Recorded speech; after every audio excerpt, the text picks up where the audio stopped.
ਬਲ ਸ੍ਰੀ ਹਰਗੋਬਿੰਦ। ਹਰੀ ਰਾਏ ਹਰਿ ਕ੍ਰਿਸ਼ਨ ਗੁਰੂ, ਤੇਗ ਬਹਾਦਰ ਚੰਦ।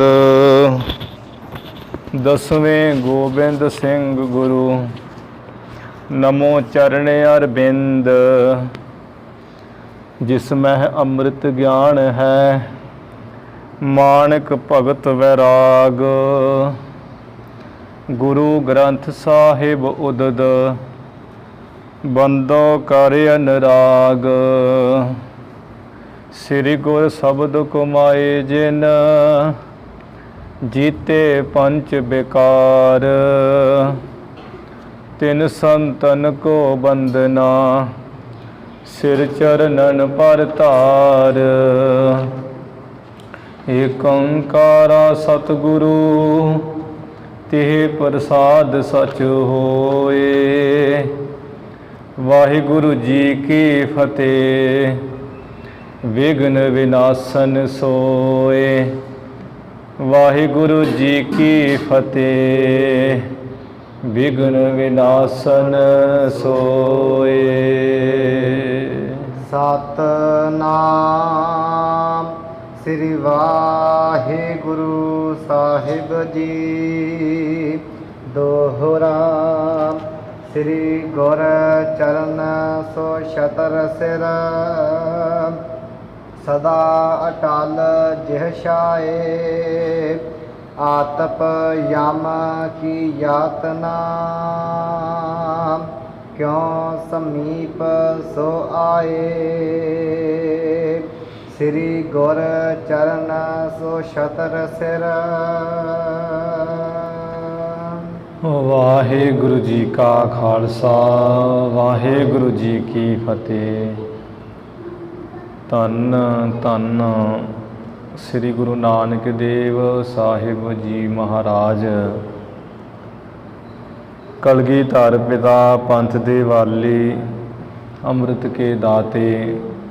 ਧੰਨ ਧੰਨ ਸ੍ਰੀ ਗੁਰੂ ਗੋਬਿੰਦ ਸਿੰਘ ਸਾਹਿਬ ਜੀ ਮਹਾਰਾਜ। ਧੰਨ ਧੰਨ ਸ੍ਰੀ ਗੁਰੂ ਗ੍ਰੰਥ ਸਾਹਿਬ ਸੱਚੇ ਪਾਤਸ਼ਾਹ ਜੀ ਮਹਾਰਾਜ। ਸਤਿਗੁਰੂ ਜੀ ਦੀ ਸਾਜੀ ਨਵਾਜੀ, ਗੁਰੂ ਪਿਆਰੀ, ਗੁਰੂ ਸਵਾਰੀ ਸਾਧ ਸੰਗਤ ਜੀਓ। ਆਪ ਗੁਰੂ ਮਹਾਰਾਜ ਜੀ ਦੇ ਚਰਨਾਂ ਵਿੱਚ ਸੰਧਿਆ ਦੇ ਸਮੇਂ ਤੋਂ ਹਾਜ਼ਰੀਆਂ ਭਰ ਕੇ ਸੱਚ ਕੀ ਬਾਣੀ, ਧੁਰ ਕੀ ਬਾਣੀ ਦੇ ਜਾਪ ਸਰਵਣ ਕਰਕੇ ਲਾਹਾ ਪ੍ਰਾਪਤ ਕਰ ਰਹੇ ਹੋ। ਸਤਿਗੁਰੂ ਜੀ ਦੇ ਸੋਹਣੇ ਦਰਬਾਰ ਦੀਵਾਨ ਸਜ ਰਹੇ ਹੈ। ਬੇਅੰਤ ਸੰਗਤਾਂ ਨੇ ਗੁਰੂ ਮਹਾਰਾਜ ਚਰਨਾਂ 'ਚ ਹਾਜ਼ਰੀਆਂ ਭਰੀਆਂ। ਤਿਲ ਫੁੱਲ ਭੇਟਾਂ ਗੁਰੂ ਚਰਨਾਂ 'ਚ ਭੇਟ ਕੀਤੀ ਹੈ। ਸੱਚੇ ਪਾਤਸ਼ਾਹ ਜੀ ਦੇ ਮਹਾਨ ਪਵਿੱਤਰ ਦਰਸ਼ਨ ਕਰਕੇ ਇਸ ਮਨੁੱਖਾ ਜਨਮ ਦੇ ਸਮੇਂ ਨੂੰ, ਇਸ ਸਰੀਰ ਨੂੰ, ਇਹਨਾਂ ਨੇਤਰਾਂ ਨੂੰ ਸਫਲ ਕੀਤਾ ਹੈ। ਸਤਿਗੁਰੂ ਨਾਨਕ ਦੇਵ ਮਹਾਰਾਜ ਸਭ ਤੋਂ ਵੱਡਾ ਸਤਿਗੁਰੂ ਨਾਨਕ, ਐਸੇ ਮਹਾਰਾਜ ਜੀ ਦੀ ਆਪਾਂ ਲੜੀਵਾਰ ਰੂਪ ਵਿੱਚ ਕਥਾ ਪ੍ਰਸੰਗ ਦਰ ਪ੍ਰਸੰਗ ਸਰਵਣ ਕਰਦੇ ਆ ਰਹੇ ਹਾਂ।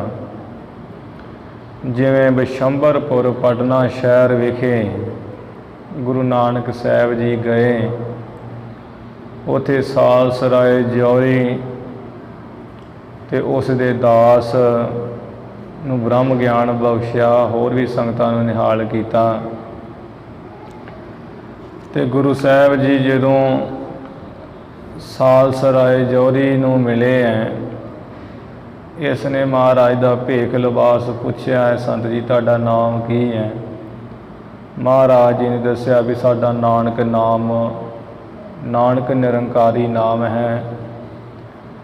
ਉਸ ਇੱਕ ਓਅੰਕਾਰ ਪਰਮੇਸ਼ਰ ਦੇ ਦੇਸ਼ ਵਿੱਚ ਹੀ ਅਸੀਂ ਰਹਿੰਦੇ ਹਾਂ, ਭਾਵ ਸੱਚਖੰਡ 'ਚ ਸਾਡਾ ਵਾਸਾ ਹੈ। ਅਤੇ ਇਹੋ ਜਿਹੇ ਜਦੋਂ ਮਿੱਠੇ ਬਚਨ ਮਹਾਰਾਜ ਨੇ ਕਹੇ ਹੈ, ਇਸ ਸਾਲਸਰਾਏ ਜੌਹਰੀ ਨੇ ਕਿਹਾ ਵੀ ਪਰਮੇਸ਼ਰ ਹੈ ਆਪ, ਇਹਨਾਂ ਦੇ ਚਰਨਾਂ ਦੀ ਸ਼ਰਨ ਮੈਨੂੰ ਗ੍ਰਹਿਣ ਕਰ ਲੈਣੀ ਚਾਹੀਦੀ ਹੈ। ਅਤੇ ਕਹਿੰਦਾ ਹੈ ਮਹਾਰਾਜ ਮੈਨੂੰ ਜੇ ਆਪ ਜੀ ਨੇ ਦਰਸ਼ਨ ਕੀਤੇ ਨਿਰੰਕਾਰ ਪਰਮੇਸ਼ਰ ਦੇ, ਮੈਨੂੰ ਹੀ ਦਿਖਾ ਦਿਓ।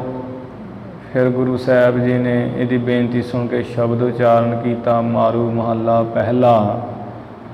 ਬਿਮਲ ਮਝਾਰ ਬਸਸ ਨਿਰਮਲ ਜਲ, ਪਦਮਨ ਜਾਵਲ ਰੇ। ਪਦਮਨ ਜਾਵਲ ਜਲ ਰਸ, ਸੰਗਤ ਸੰਗ ਦੋਖ ਨਹੀਂ ਰੇ।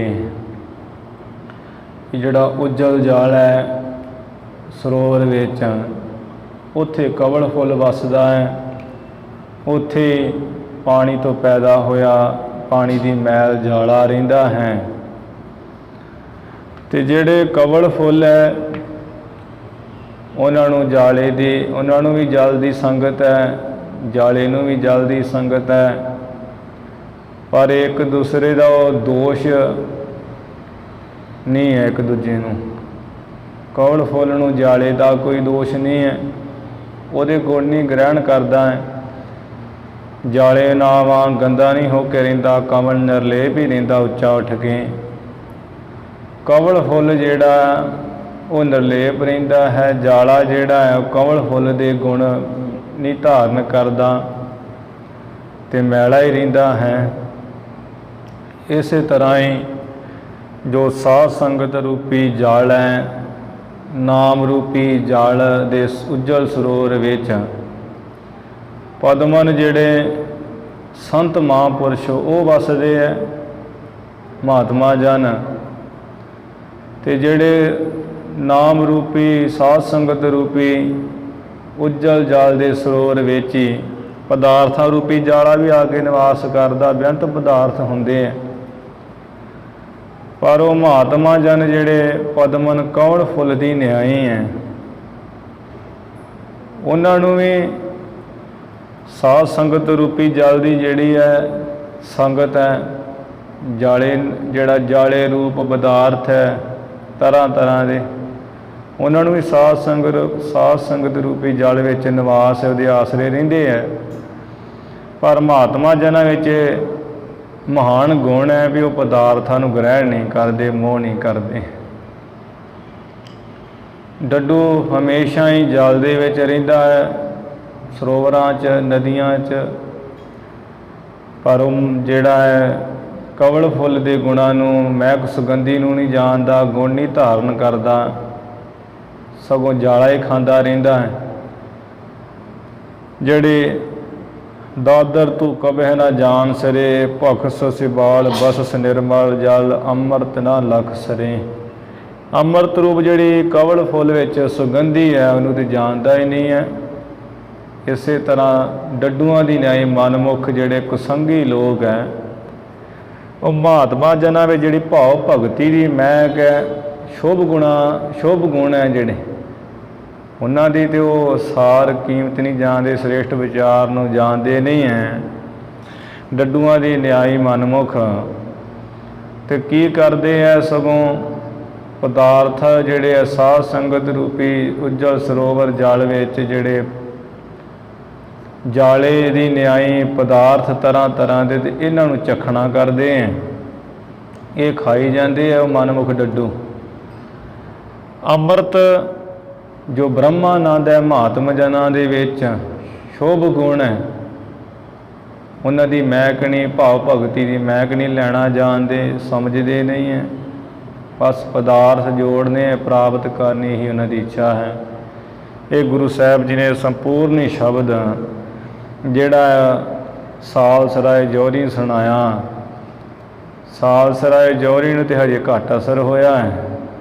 ਜੋ ਇਹਦਾ ਅਦਰਕਾ ਦਾਸ ਨਾਲ ਆਇਆ ਸੀ ਭੋਜਨ ਆਪਣੇ ਸਿਰ ਦੇ ਉੱਤੇ ਚੁੱਕ ਕੇ ਗੁਰੂ ਸਾਹਿਬ ਜੀ ਦੇ ਚਰਨੀ ਢਹਿ ਪਿਆ ਹੈ, ਮੱਥਾ ਟੇਕਣ ਲੱਗ ਪਿਆ। ਮਹਾਰਾਜ ਮੈਂ ਤੁਹਾਡੀ ਸ਼ਰਨ ਹਾਂ, ਮੈਂ ਤੁਹਾਡੀ ਸ਼ਰਨ ਹਾਂ, ਤੁਸੀਂ ਪਰਮੇਸ਼ਰ ਰੂਪ ਹੋ, ਮੈਂ ਜਾਣ ਲਿਆ ਹੈ, ਮੇਰੇ ਸੰਸਾਰ ਦੇ ਮੋਹ ਮਮਤਾ ਦੇ ਬੰਧਨ ਨਾਸ ਕਰ ਦਿਓ। ਗੁਰੂ ਸਾਹਿਬ ਜੀ ਤੇ ਤਰੁੱਠ ਗਏ ਹੈ।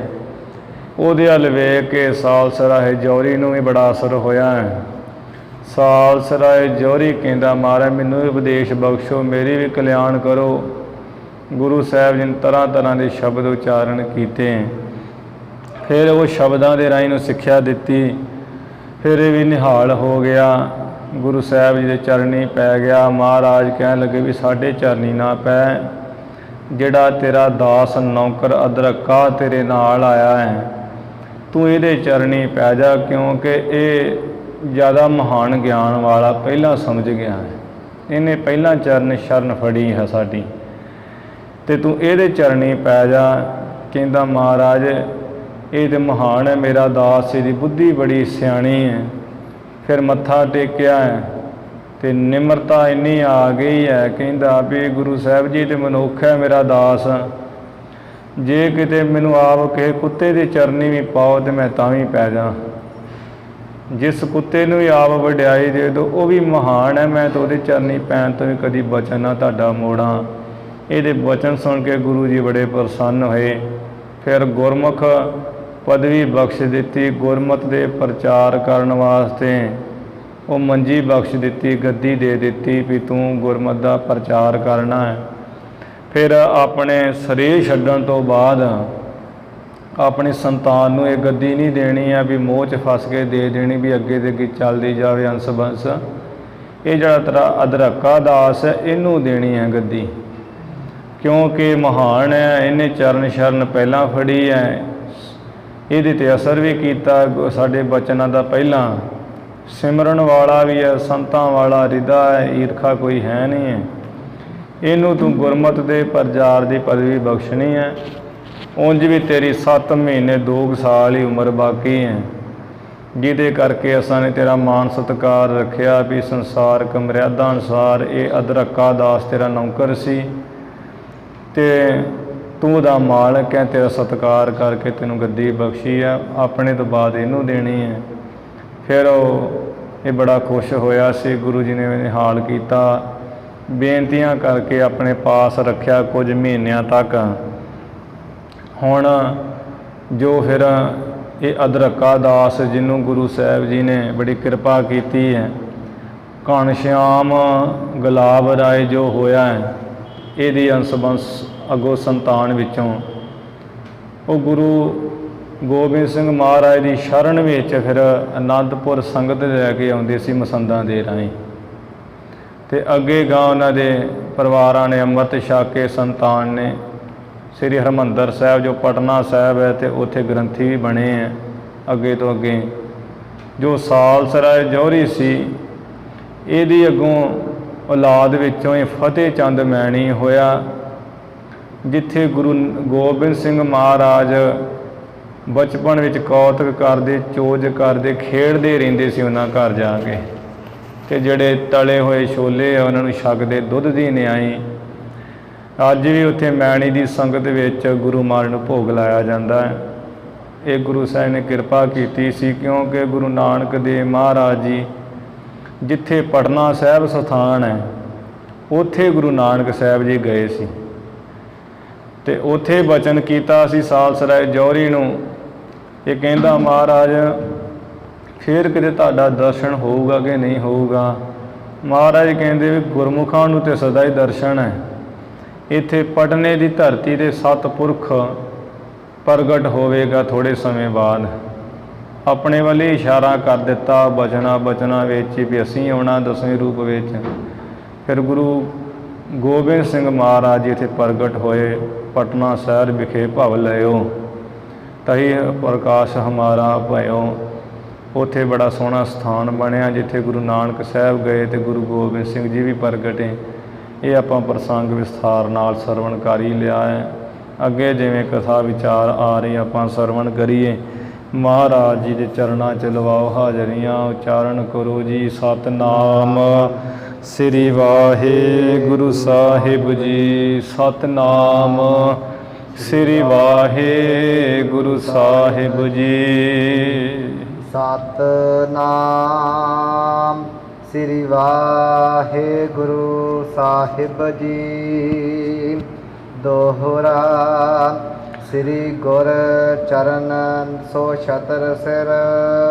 ਚੂੜਾਮਣੀ ਕਵੀ ਭਾਈ ਸੰਤੋਖ ਸਿੰਘ ਜੀ ਕਹਿੰਦੇ, ਇਹ ਸਰੋਤਾ ਜਨੋ ਕਥਾ ਸੁਣਨ ਵਾਲਿਓ, ਸ੍ਰੀ ਗੁਰੂ ਨਾਨਕ ਦੇਵ ਮਹਾਰਾਜ ਜੀ ਦੇ ਜਿਹੜੇ ਚਰਨ ਹੈ ਉਹ ਛਤਰ ਸਮਾਨ ਹੈ, ਜਿਨ੍ਹਾਂ ਦੇ ਸਿਰਾਂ ਆਪਣੇ ਜੋ ਸਤਿਗੁਰੂ ਜੀ ਦੇ ਦਾਸ ਹੈ, ਸਿੱਖ ਹੈ, ਭਗਤ ਹੈ, ਜਿਨ੍ਹਾਂ ਦਾਸਾਂ ਭਗਤਾਂ ਸਿੱਖਾਂ ਦੇ ਸੀਸ ਉੱਪਰ ਮਹਾਰਾਜ ਜੀ ਦੇ ਜਿਹੜੇ ਚਰਨ ਛਤਰ ਦੀ ਨਿਆਈ ਉੱਪਰ ਹਨ। ਸਦਾ ਅਟਲ ਜਿਹ ਛਾਏ। ਫਿਰ ਇਹ ਐਸਾ ਛਤਰ ਹੈ ਗੁਰੂ ਜੀ ਦੇ ਚਰਨ, ਜਿਹਦੀ ਸਦਾ ਹੀ ਅਟਲ ਛਾਂ ਹੈ ਰਹਿਣ ਵਾਲੀ। ਇੱਕ ਤਾਂ ਰੁੱਖਾਂ ਦੀ ਛਾਂ ਹੈ, ਜਦੋਂ ਪੂਰਬ ਵੱਲ ਸੂਰਜ ਚੜ੍ਹਦਾ ਤੇ ਰੁੱਖ ਦੀ ਛਾਂ ਪੱਛਮ ਵੱਲ ਹੋ ਜਾਂਦੀ ਹੈ ਸਵੇਰੇ ਸਵੇਰ, ਤੇ ਜਦੋਂ ਸੂਰਜ ਵਿਚਾਲੇ ਜੇ ਹੁੰਦਾ ਦੁਪਹਿਰ ਵੇਲੇ ਤੇ ਉਹ ਰੁੱਖ ਦੀ ਛਾਂ ਜੜ੍ਹਾਂ ਦੀਆਂ ਵਿੱਚ ਹੋ ਜਾਂਦੀ ਹੈ। ਸ਼ਾਮ ਨੂੰ ਉਹੀ ਰੁੱਖ ਦੀ ਛਾਂ ਜਿਹੜੀ ਹੈ ਚੜ੍ਹਦੇ ਵੱਲ ਹੋ ਜਾਂਦੀ ਤੇ ਸੂਰਜ ਪੱਛਮ ਵੱਲ ਹੋ ਜਾਂਦਾ। ਫਿਰ ਜਦੋਂ ਸਿਆਲ ਦੇ ਦਿਨ ਆਉਂਦੇ ਆ ਉਦੋਂ ਵੀ ਰੁੱਖਾਂ ਦੀ ਛਾਂ ਬਦਲ ਜਾਂਦੀ, ਕੋਈ ਇੱਧਰ ਕਦੀ ਇੱਧਰ, ਤੇ ਉਹ ਛਾਂ ਬਦਲਦੀ ਰਹਿੰਦੀ। ਅਟਲ ਛਾਂ ਨਹੀਂ ਹੈ, ਇੱਕ ਥਾਂ ਰਹਿਣ ਵਾਲੀ ਛਾਂ ਨਹੀਂ ਹੈ, ਟਲਣ ਵਾਲੀ ਛਾਂ ਹੈ ਰੁੱਖਾਂ ਦੀ। ਪਰ ਮਹਾਰਾਜ ਜੀ ਦੇ ਜਿਹੜੇ ਚਰਨ ਹੈ ਉਹ ਛਤਰ ਹੈ ਸੀਸ ਉੱਪਰ ਸਿੱਖਾਂ ਦੇ, ਤੇ ਜਿਸ ਗੁਰੂ ਦੇ ਚਰਨਾਂ ਰੂਪੀ ਛਤਰ ਦੀ ਸਦਾ ਹੀ ਅਟਲ ਛਾਂ ਹੈ, ਸਦਾ ਹੀ ਰਹਿਣ ਵਾਲੀ, ਕਿਸੇ ਸਮੇਂ ਜੋ ਟਲਦੀ ਨਹੀਂ ਹੈ। ਆਤਪ ਯਮ ਕੀ ਯਾਤਨਾ। ਜਿਵੇਂ ਉਹ ਛਤਰ ਸਿਰ ਤੇ ਆ ਜਾਵੇ ਤੇ ਜਿਹੜੀ ਆਤਪ ਦੀ ਯਾਤਨਾ ਨਾ, ਧੁੱਪ ਦੀ ਯਾਤਨਾ, ਪੀੜਾ ਹੈ, ਉਹ ਨਹੀਂ ਔਖਿਆਂ ਕਰਦੀ। ਜਿਵੇਂ ਧੁੱਪ ਬਹੁਤ ਪਵੇ ਤੇ ਉਸ ਸਿਰ 'ਚ ਪਵੇ ਤੇ ਬਹੁਤ ਪੀੜਾ ਦਿੰਦੀ ਹੈ, ਦੁੱਖ ਦਿੰਦੀ ਹੈ। ਪਰ ਜੇ ਉੱਪਰ ਛਤਰ ਆ ਜਾਵੇ ਫਿਰ ਧੁੱਪ ਪੀੜਾ ਨਹੀਂ ਦਿੰਦੀ, ਦੁੱਖ ਨਹੀਂ ਦਿੰਦੀ। ਇਸੇ ਤਰ੍ਹਾਂ ਜਿਹੜੇ ਗੁਰੂ ਦੇ ਚਰਨ ਛਤਰ ਦੀ ਨਿਆਈ ਜਿਨ੍ਹਾਂ ਸਿੱਖਾਂ ਦੇ ਸੀਸ ਉੱਪਰ ਹੈ, ਜਿਹਦੀ ਅਟਲ ਛਾਂ ਹੈ, ਉਹਨਾਂ ਨੂੰ ਫਿਰ ਜਿਹੜੀ ਜਮਾਂ ਦੀ ਯਾਤਨਾ ਹੈ, ਸਾਸਨਾ, ਜਮਾਂ ਦੀ ਜਿਹੜੀ ਤਾੜਨਾ ਰੂਪੀ ਧੁੱਪ ਹੈ, ਉਹ ਕਿਸੇ ਤਰ੍ਹਾਂ ਤੰਗ ਨਹੀਂ ਕਰਦੀ ਹੈ। ਕਿਉ ਸਮੀਪ ਸੋ ਆਏ। ਉਹ ਜਿਹੜੀ ਜਮਾਂ ਦੀ ਤਾੜਨਾ ਰੂਪੀ, ਸਾਸਨਾ ਰੂਪੀ, ਸਜ਼ਾ ਰੂਪੀ, ਪੀੜਾ ਰੂਪੀ ਧੁੱਪ ਹੈ, ਉਹ ਭਲਾ ਕਿਵੇਂ ਉਹਨਾਂ ਦੇ ਸੀਸ ਉੱਪਰ ਆ ਸਕਦੀ, ਕਿਵੇਂ ਉਹਨਾਂ ਦੇ ਕੋਲ ਆ ਸਕਦੀ ਹੈ, ਜਿਨ੍ਹਾਂ ਦੇ ਸਿਰਾਂ ਦੇ ਉੱਪਰ ਗੁਰੂ ਨਾਨਕ ਸਾਹਿਬ ਮਹਾਰਾਜ ਜੀ ਦੇ ਚਰਨਾਂ ਰੂਪੀ ਛਤਰ ਹੈ। ਤੇ ਉਹਨਾਂ ਨੂੰ ਤੇ ਕੋਈ ਜੰਮ ਦੀ ਤਲਬ ਨਹੀਂ ਹੁੰਦੀ, ਤਾੜਨਾ ਨਹੀਂ ਹੁੰਦੀ। ਤਿੰਨ ਜੰਮ ਕੀ ਤਲਬ ਨਾ ਹੋਵੇ, ਨਾ ਉਹ ਦੁੱਖ ਸਹਾਹੇ, ਉਹਨਾਂ ਨੂੰ ਦੁੱਖ ਨਹੀਂ ਸਹਿਣਾ ਪੈਂਦਾ। ਜਿਸ ਕੇ ਸਿਰ ਉੱਪਰ ਤੂੰ ਸੁਆਮੀ, ਸੋ ਦੁੱਖ ਕੈਸਾ ਪਾਵੈ। ਜਿਨ੍ਹਾਂ ਦੇ ਦਾਸਾਂ ਦੇ ਸੀਸਾਂ ਦੇ ਉੱਪਰ ਮਹਾਰਾਜ ਤੇਰੇ ਚਰਨਾਂ ਰੂਪੀ ਛਤਰ ਹੈ, ਉਹ ਦੁੱਖ ਕਿਸ ਤਰ੍ਹਾਂ ਪਾ ਸਕਦੇ, ਉਹਨਾਂ ਨੂੰ ਦੁੱਖ ਨਹੀਂ ਹੁੰਦਾ ਹੈ। ਉਹ ਤੇ ਬਚੇ ਰਹਿੰਦੇ ਆ, ਕਦੀ ਜੰਮ ਉਹਨਾਂ ਨੂੰ ਤਾੜਨਾ ਨਹੀਂ ਦਿੰਦਾ, ਦੁੱਖ ਨਹੀਂ ਦਿੰਦਾ ਉਹਨਾਂ ਨੂੰ। ਉਹਨਾਂ ਦੇ ਨੇੜੇ ਜਿਹੜੀ ਇਹੋ ਜਿਹੀ ਜਮਾਂ ਦੀ ਸਾਸਨਾ, ਤਾੜਨਾ, ਸਜ਼ਾ ਰੂਪੀ ਧੁੱਪ ਹੈ, ਉਹ ਭਲਾ ਕਿਵੇਂ ਨੇੜੇ ਆ ਸਕਦੀ ਹੈ, ਭਾਵ ਆ ਹੀ ਨਹੀਂ ਸਕਦੀ। ਸ੍ਰੀ ਬਾਲਾ ਸੰਦਰਵਾਚ ਚੌਪਈ ਬਾਸੁਰ ਕਿਤਕ ਬਿਸ਼ੰਭਰ ਮਾਹੀ। ਵਿਸ਼ੰਭਰ ਮਾਹੀ। ਭਾਈ ਬਾਲਾ ਜੀ ਕਹਿ ਰਹੇ ਇਸ ਤਰ੍ਹਾਂ ਕੁਝ ਕੁ ਦਿਨ ਜੋ ਬਿਸ਼ੰਭਰਪੁਰ ਸ਼ਹਿਰ ਹੈ, ਜਿਹਨੂੰ ਅੱਜ ਕੱਲ੍ਹ ਆਪਾਂ ਪਟਨਾ ਸਾਹਿਬ ਕਹਿੰਦੇ ਸਤਿਕਾਰ ਨਾਲ, ਮਹਾਰਾਜ ਦਾ ਪ੍ਰਕਾਸ਼ ਹੋਣੇ ਕਰਕੇ, ਉਸ ਪਟਨਾ ਸ਼ਹਿਰ ਦੇ ਵਿੱਚ ਰਹਿ ਦੁਰਮਤ ਬਹੁ ਨਰ ਕੀ ਦਾਹੀ। ਉੱਥੇ ਰਹਿ ਕਰਕੇ ਗੁਰੂ ਨਾਨਕ ਸਾਹਿਬ ਜੀ ਨੇ ਬਹੁਤ ਮਨੁੱਖਾਂ ਦੀ, ਬਹੁਤ ਮਾਈ ਭਾਈ ਸਾਰਿਆਂ ਦੀ ਜਿਹੜੀ ਖੋਟੀ ਮੱਤ ਸੀ, ਉਹ ਦਾਹੀ ਦਗਦ ਕੀਤੀ, ਸਾੜੀ ਹੈ, ਨਾਸ ਕੀਤੀ ਹੈ। ਮੁਕਤ ਪੰਥ ਸਿੱਖੀ ਪ੍ਰਗਟਾਈ। ਜੋ ਮੁਕਤੀ ਦਾ ਪੰਥ ਰਸਤਾ ਰਾਹ ਹੈ, ਉਹ ਕੀ ਹੈ? ਸਿੱਖੀ। ਉਹ ਸਿੱਖੀ ਉੱਥੇ ਪ੍ਰਗਟ ਕੀਤੀ ਪਟਨਾ ਸ਼ਹਿਰ ਵਿੱਚ, ਤੇ ਉਹ ਸਿੱਖੀ ਪ੍ਰਗਟ ਕੀਤੀ ਹੈ, ਜਿਹਦੇ ਨਾਲ ਜਿਸ ਸਿੱਖੀ ਨੂੰ ਧਾਰਨ ਕੀਤਿਆਂ ਮੁਕਤ ਹੋ ਜਾਈਦਾ ਹੈ। ਸਿਮਰਹਿ ਸਤਿਨਾਮ ਸੁਖਦਾਈ। ਤੇ ਜੋ ਸੁਖ ਦੇਣ ਵਾਲਾ ਵਾਹਿਗੁਰੂ ਦਾ ਸਤਿਨਾਮ ਹੈ, ਜੋ ਸਤਿਨਾਮ ਵਾਹਿਗੁਰੂ ਨਾਮ ਹੈ ਪਰਮੇਸ਼ਰ ਦਾ ਸੁਖ ਦੇਣ ਵਾਲਾ, ਉੱਥੇ ਸਾਰੇ ਲੋਕ ਮਹਾਰਾਜ ਦੇ ਇਹ ਮੰਤਰ ਲੈ ਕੇ ਸਿਮਰਨ ਕਰਦੇ ਹਨ ਪਟਨਾ ਸ਼ਹਿਰ ਵਿੱਚ। ਏਕ ਦਿਵਸ ਬੈਸੇ ਗਤ ਦਾਨੀ। ਜੋ ਮੁਕਤੀ ਦਾਤੇ ਗੁਰੂ ਨਾਨਕ ਸਾਹਿਬ ਹੈ, ਇੱਕ ਦਿਨ ਦੀ ਗੱਲ ਹੈ ਵੀ ਆਪਣੀ ਮੌਜ ਵਿੱਚ ਬੈਠੇ ਹੋਏ ਸੀ। ਬੋਲਿਓ ਮਰਦਾਨਾ ਆਸ ਬਾਣੀ। ਭਾਈ ਮਰਦਾਨਾ ਇਸ ਤਰ੍ਹਾਂ ਦਾ ਬਾਣੀ ਬਚਨ ਬੋਲਿਆ। ਇਸੇ ਸਥਾਨ ਰਹਿਨ ਤੁਮ ਆਏ। ਮਹਾਰਾਜ ਤੁਸੀਂ ਵੀ ਆ ਜਿਹੜਾ ਪਟਨਾ ਸ਼ਹਿਰ ਹੈ ਕਿ ਇਸੇ ਥਾਂ ਤੇ ਰਹਿਣ ਵਾਸਤੇ ਆਏ ਹੋ। ਦੇਖਿਓ ਨਗਰ ਰੁਚਰ ਮਨ ਭਾਏ। ਇਹ ਜੋ ਬੜਾ ਸੋਹਣਾ ਹੈ ਪਟਨਾ ਸ਼ਹਿਰ ਬਿਸੰਬਰਪੁਰ ਹੈ, ਮਨ ਭਾਉਂਦਾ। ਤੇ ਇਹ ਨਗਰ ਤੁਸਾਂ ਨੇ ਦੇਖਿਆ ਹੈ, ਜਿਸ ਕਰਕੇ ਵੀ ਤੁਸੀਂ ਕੀ ਇੱਥੇ ਇਕੱਲਾ ਰਹਿਣ ਆਏ ਹੋ। ਕਿਆ ਤੁਮ ਨਿਕਸੇ ਹੋਏ ਉਦਾਸੀ। ਅੱਜ ਤੋਂ ਤੁਸੀਂ ਤਲਵੰਡੀ ਨਗਰ ਤੋਂ ਨਿਕਲੇ ਸੀ ਬੜਾ ਉਪਰਾਮ ਹੋ ਕੇ। ਪਰਚ ਰਹੇ ਕਰ ਰਿਦਾ ਬਿਲਾਸੀ। ਆਪਣਾ ਜੋ ਨਗਰ ਉੱਥੋਂ ਤੇ ਉਪਰਾਮ ਹੋ ਕੇ ਨਿਕਲੇ ਸੀ ਘਰੋਂ ਵੀ ਤਰ੍ਹਾਂ ਤਰ੍ਹਾਂ ਦੇ ਦੇਸ਼ਾਂ ਦੀ ਯਾਤਰਾ ਕਰਨੀ, ਸੈਲ ਕਰਨੀ। ਤੇ ਹੁਣ ਮਹਾਰਾਜ ਇੱਥੇ ਤੁਹਾਡਾ ਜਿਹੜਾ ਹਿਰਦਾ ਹੈ ਪਟਨਾ ਸ਼ਹਿਰ ਵਿੱਚ ਹੀ ਬੜਾ ਜਿਹੜਾ ਆਨੰਦ ਵਾਲਾ ਖੁਸ਼ ਹੋ ਰਿਹਾ ਹੈ। ਤੇ ਖੁਸ਼ ਹੋ ਕੇ ਤੁਸੀਂ ਇਸ ਸ਼ਹਿਰ ਵਿੱਚ ਹੀ ਪਰਚ ਰਹੇ ਹੋ, ਲੱਗ ਰਹੇ ਵੀ ਇੱਥੇ ਰਹਿਣਾ ਕਰੀਏ। ਪਰਦੇਸ਼ ਕੀ ਜੈਸਾਲਾ। ਮਹਾਰਾਜ ਇੱਥੇ ਨਾ ਰਹਿਣਾ ਕਰੋ, ਹੁਣ ਜਿਹੜੇ ਹੋਰ ਦੇਸ਼ ਹੈ ਤਰ੍ਹਾਂ ਤਰ੍ਹਾਂ ਦੇ ਉਹਨਾਂ ਦੀ ਸੈਲ ਕਰੀਏ। ਜਿਤ ਇੱਛਾ ਗਮਨ ਹੋ ਤਿਤ ਗਾਲਾ। ਜਿੱਥੇ ਤੁਹਾਡੀ ਇੱਛਾ ਹੈ ਉਸੇ ਰਸਤੇ ਤੁਸੀਂ ਚੱਲਣਾ ਕਰੋ, ਇੱਥੇ ਨਾ ਰਹੋ। ਮੈਂ ਸੁਨ ਕਰ ਮਨ ਮਾਹੇ ਵਿਚਾਰੀ। ਭਾਈ ਬਾਲਾ ਜੀ ਕਹਿ ਰਹੇ ਹੈ ਵੀ ਗੁਰੂ ਅੰਗਦ ਦੇਵ ਮਹਾਰਾਜ ਸਾਹਿਬ ਜੀ ਜਦੋਂ ਭਾਈ ਮਰਦਾਨਾ ਨੇ ਮਹਾਰਾਜ ਨੇ ਬਚਨ ਜਿਹਾ ਕਿਹਾ ਵੀ ਇੱਥੇ ਤੁਸੀਂ ਰਹਿਣਾ ਚਾਹੁੰਦੇ, ਹੁਣ ਅੱਗੇ ਕਿਉਂ ਨਹੀਂ ਚੱਲ ਰਹੇ।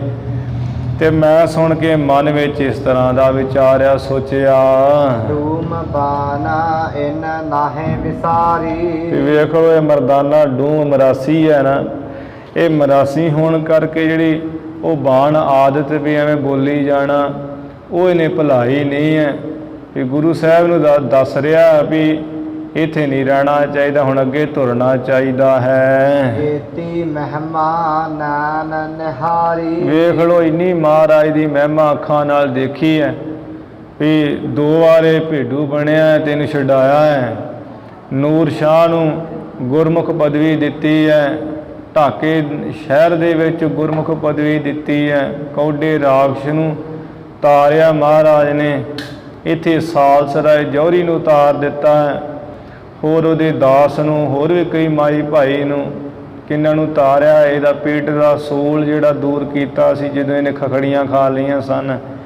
ਇੰਨੀ ਮਹਿਮਾ ਨੇਤਰਾਂ ਨਾਲ ਦੇਖੀ ਹੈ। ਦਪ ਨਾ ਰਹਿਤ ਹੋਏ ਅਨਸਾਰੀ। ਫੇਰ ਵੀ ਵੇਖ ਲੋ ਮਹਾਰਾਜ ਦੇ ਅਨਸਾਰੀ ਹੋ ਕੇ ਨਹੀਂ ਰਹਿੰਦਾ ਹੈ, ਆਗਿਆ ਵਿੱਚ ਨਹੀਂ ਰਹਿੰਦਾ ਵੀ ਜਿੱਥੇ ਗੁਰੂ ਰੱਖਦੇ ਰਹਿਣਾ ਚਾਹੀਦਾ।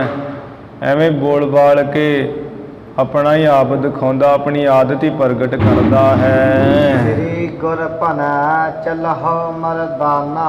ਗੁਰੂ ਸਾਹਿਬ ਜੀ ਤੇ ਬਹੁਤ ਨਿਮਰਤਾ ਵਾਲੇ ਹੈ, ਕਹਿੰਦੇ ਭਾਈ ਮਰਦਾਨਾ ਠੀਕ ਹੈ, ਜੇ ਕਿਤੇ ਚੱਲਣਾ ਤੇ ਚੱਲੋ। ਫਿਰ ਦੇਖੋ ਸੈਲ ਕਰੋ ਬਿਦ ਨਾਨਾ।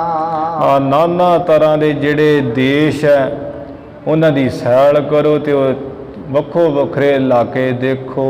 ਤਿਹ ਪੁਰ ਤੇ ਹੋਏ ਵਿਦਾ ਪਿਆਨੇ। ਫਿਰ ਇਹ ਸਾਲਸਰਾਏ ਜੌਹਰੀ ਜੋ ਹੈ ਪਟਨਾ ਸ਼ਹਿਰ ਵਿੱਚ ਅਧਰੱਕਾ ਦਾਸ ਜੋ ਬਹੁਤ ਗੁਰਮੁਖ ਹੈ, ਇਹਨਾਂ ਦੀ ਪੁਰੀ ਦੇ ਵਿੱਚੋਂ ਗੁਰੂ ਜੀ ਵਿਦਾ ਲੈ ਕੇ ਚੱਲਣਾ ਕੀਤਾ ਅੱਗੇ। ਜਦੋਂ ਚੱਲਣ ਲੱਗੇ ਮਹਾਰਾਜ ਉੱਥੇ ਕਹਿੰਦੇ ਵੀ 3 ਮਹੀਨੇ ਗੁਰੂ ਸਾਹਿਬ ਜੀ ਪਟਨਾ ਸਾਹਿਬ ਦੀ ਧਰਤੀ 'ਤੇ ਰਹੇ। ਤਵਾਰੀਖ ਗੁਰੂ ਖਾਲਸਾ 'ਚ ਲਿਖਿਆ ਹੋਇਆ ਹੈ।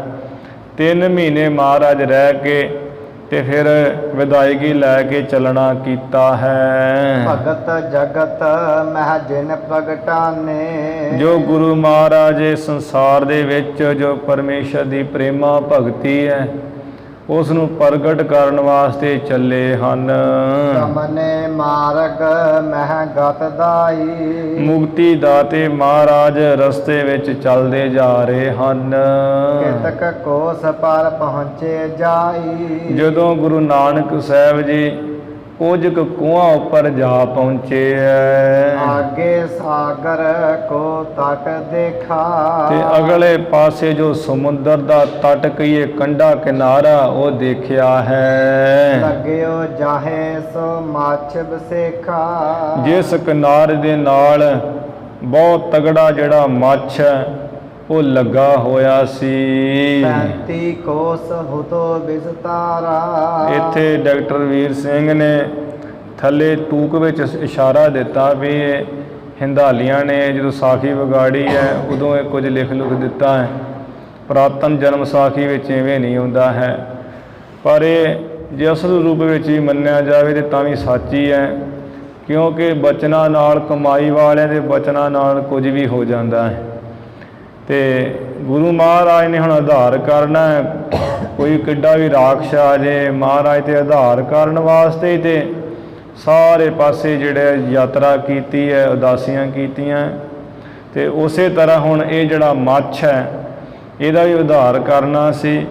ਉਹ ਲਿਖਿਆ ਹੋਇਆ ਵੀ 35 ਕੋਹ ਕਿਲੋਮੀਟਰ ਤੋਂ ਕੋਹ ਵੱਡਾ ਹੁੰਦਾ, 35 ਕੋਹ ਤੱਕ ਉਸ ਮੱਛ ਦਾ ਵਿਸਥਾਰ ਸੀ, ਬਹੁਤ ਤਕੜਾ ਸੀ ਉਹ ਮੱਛ।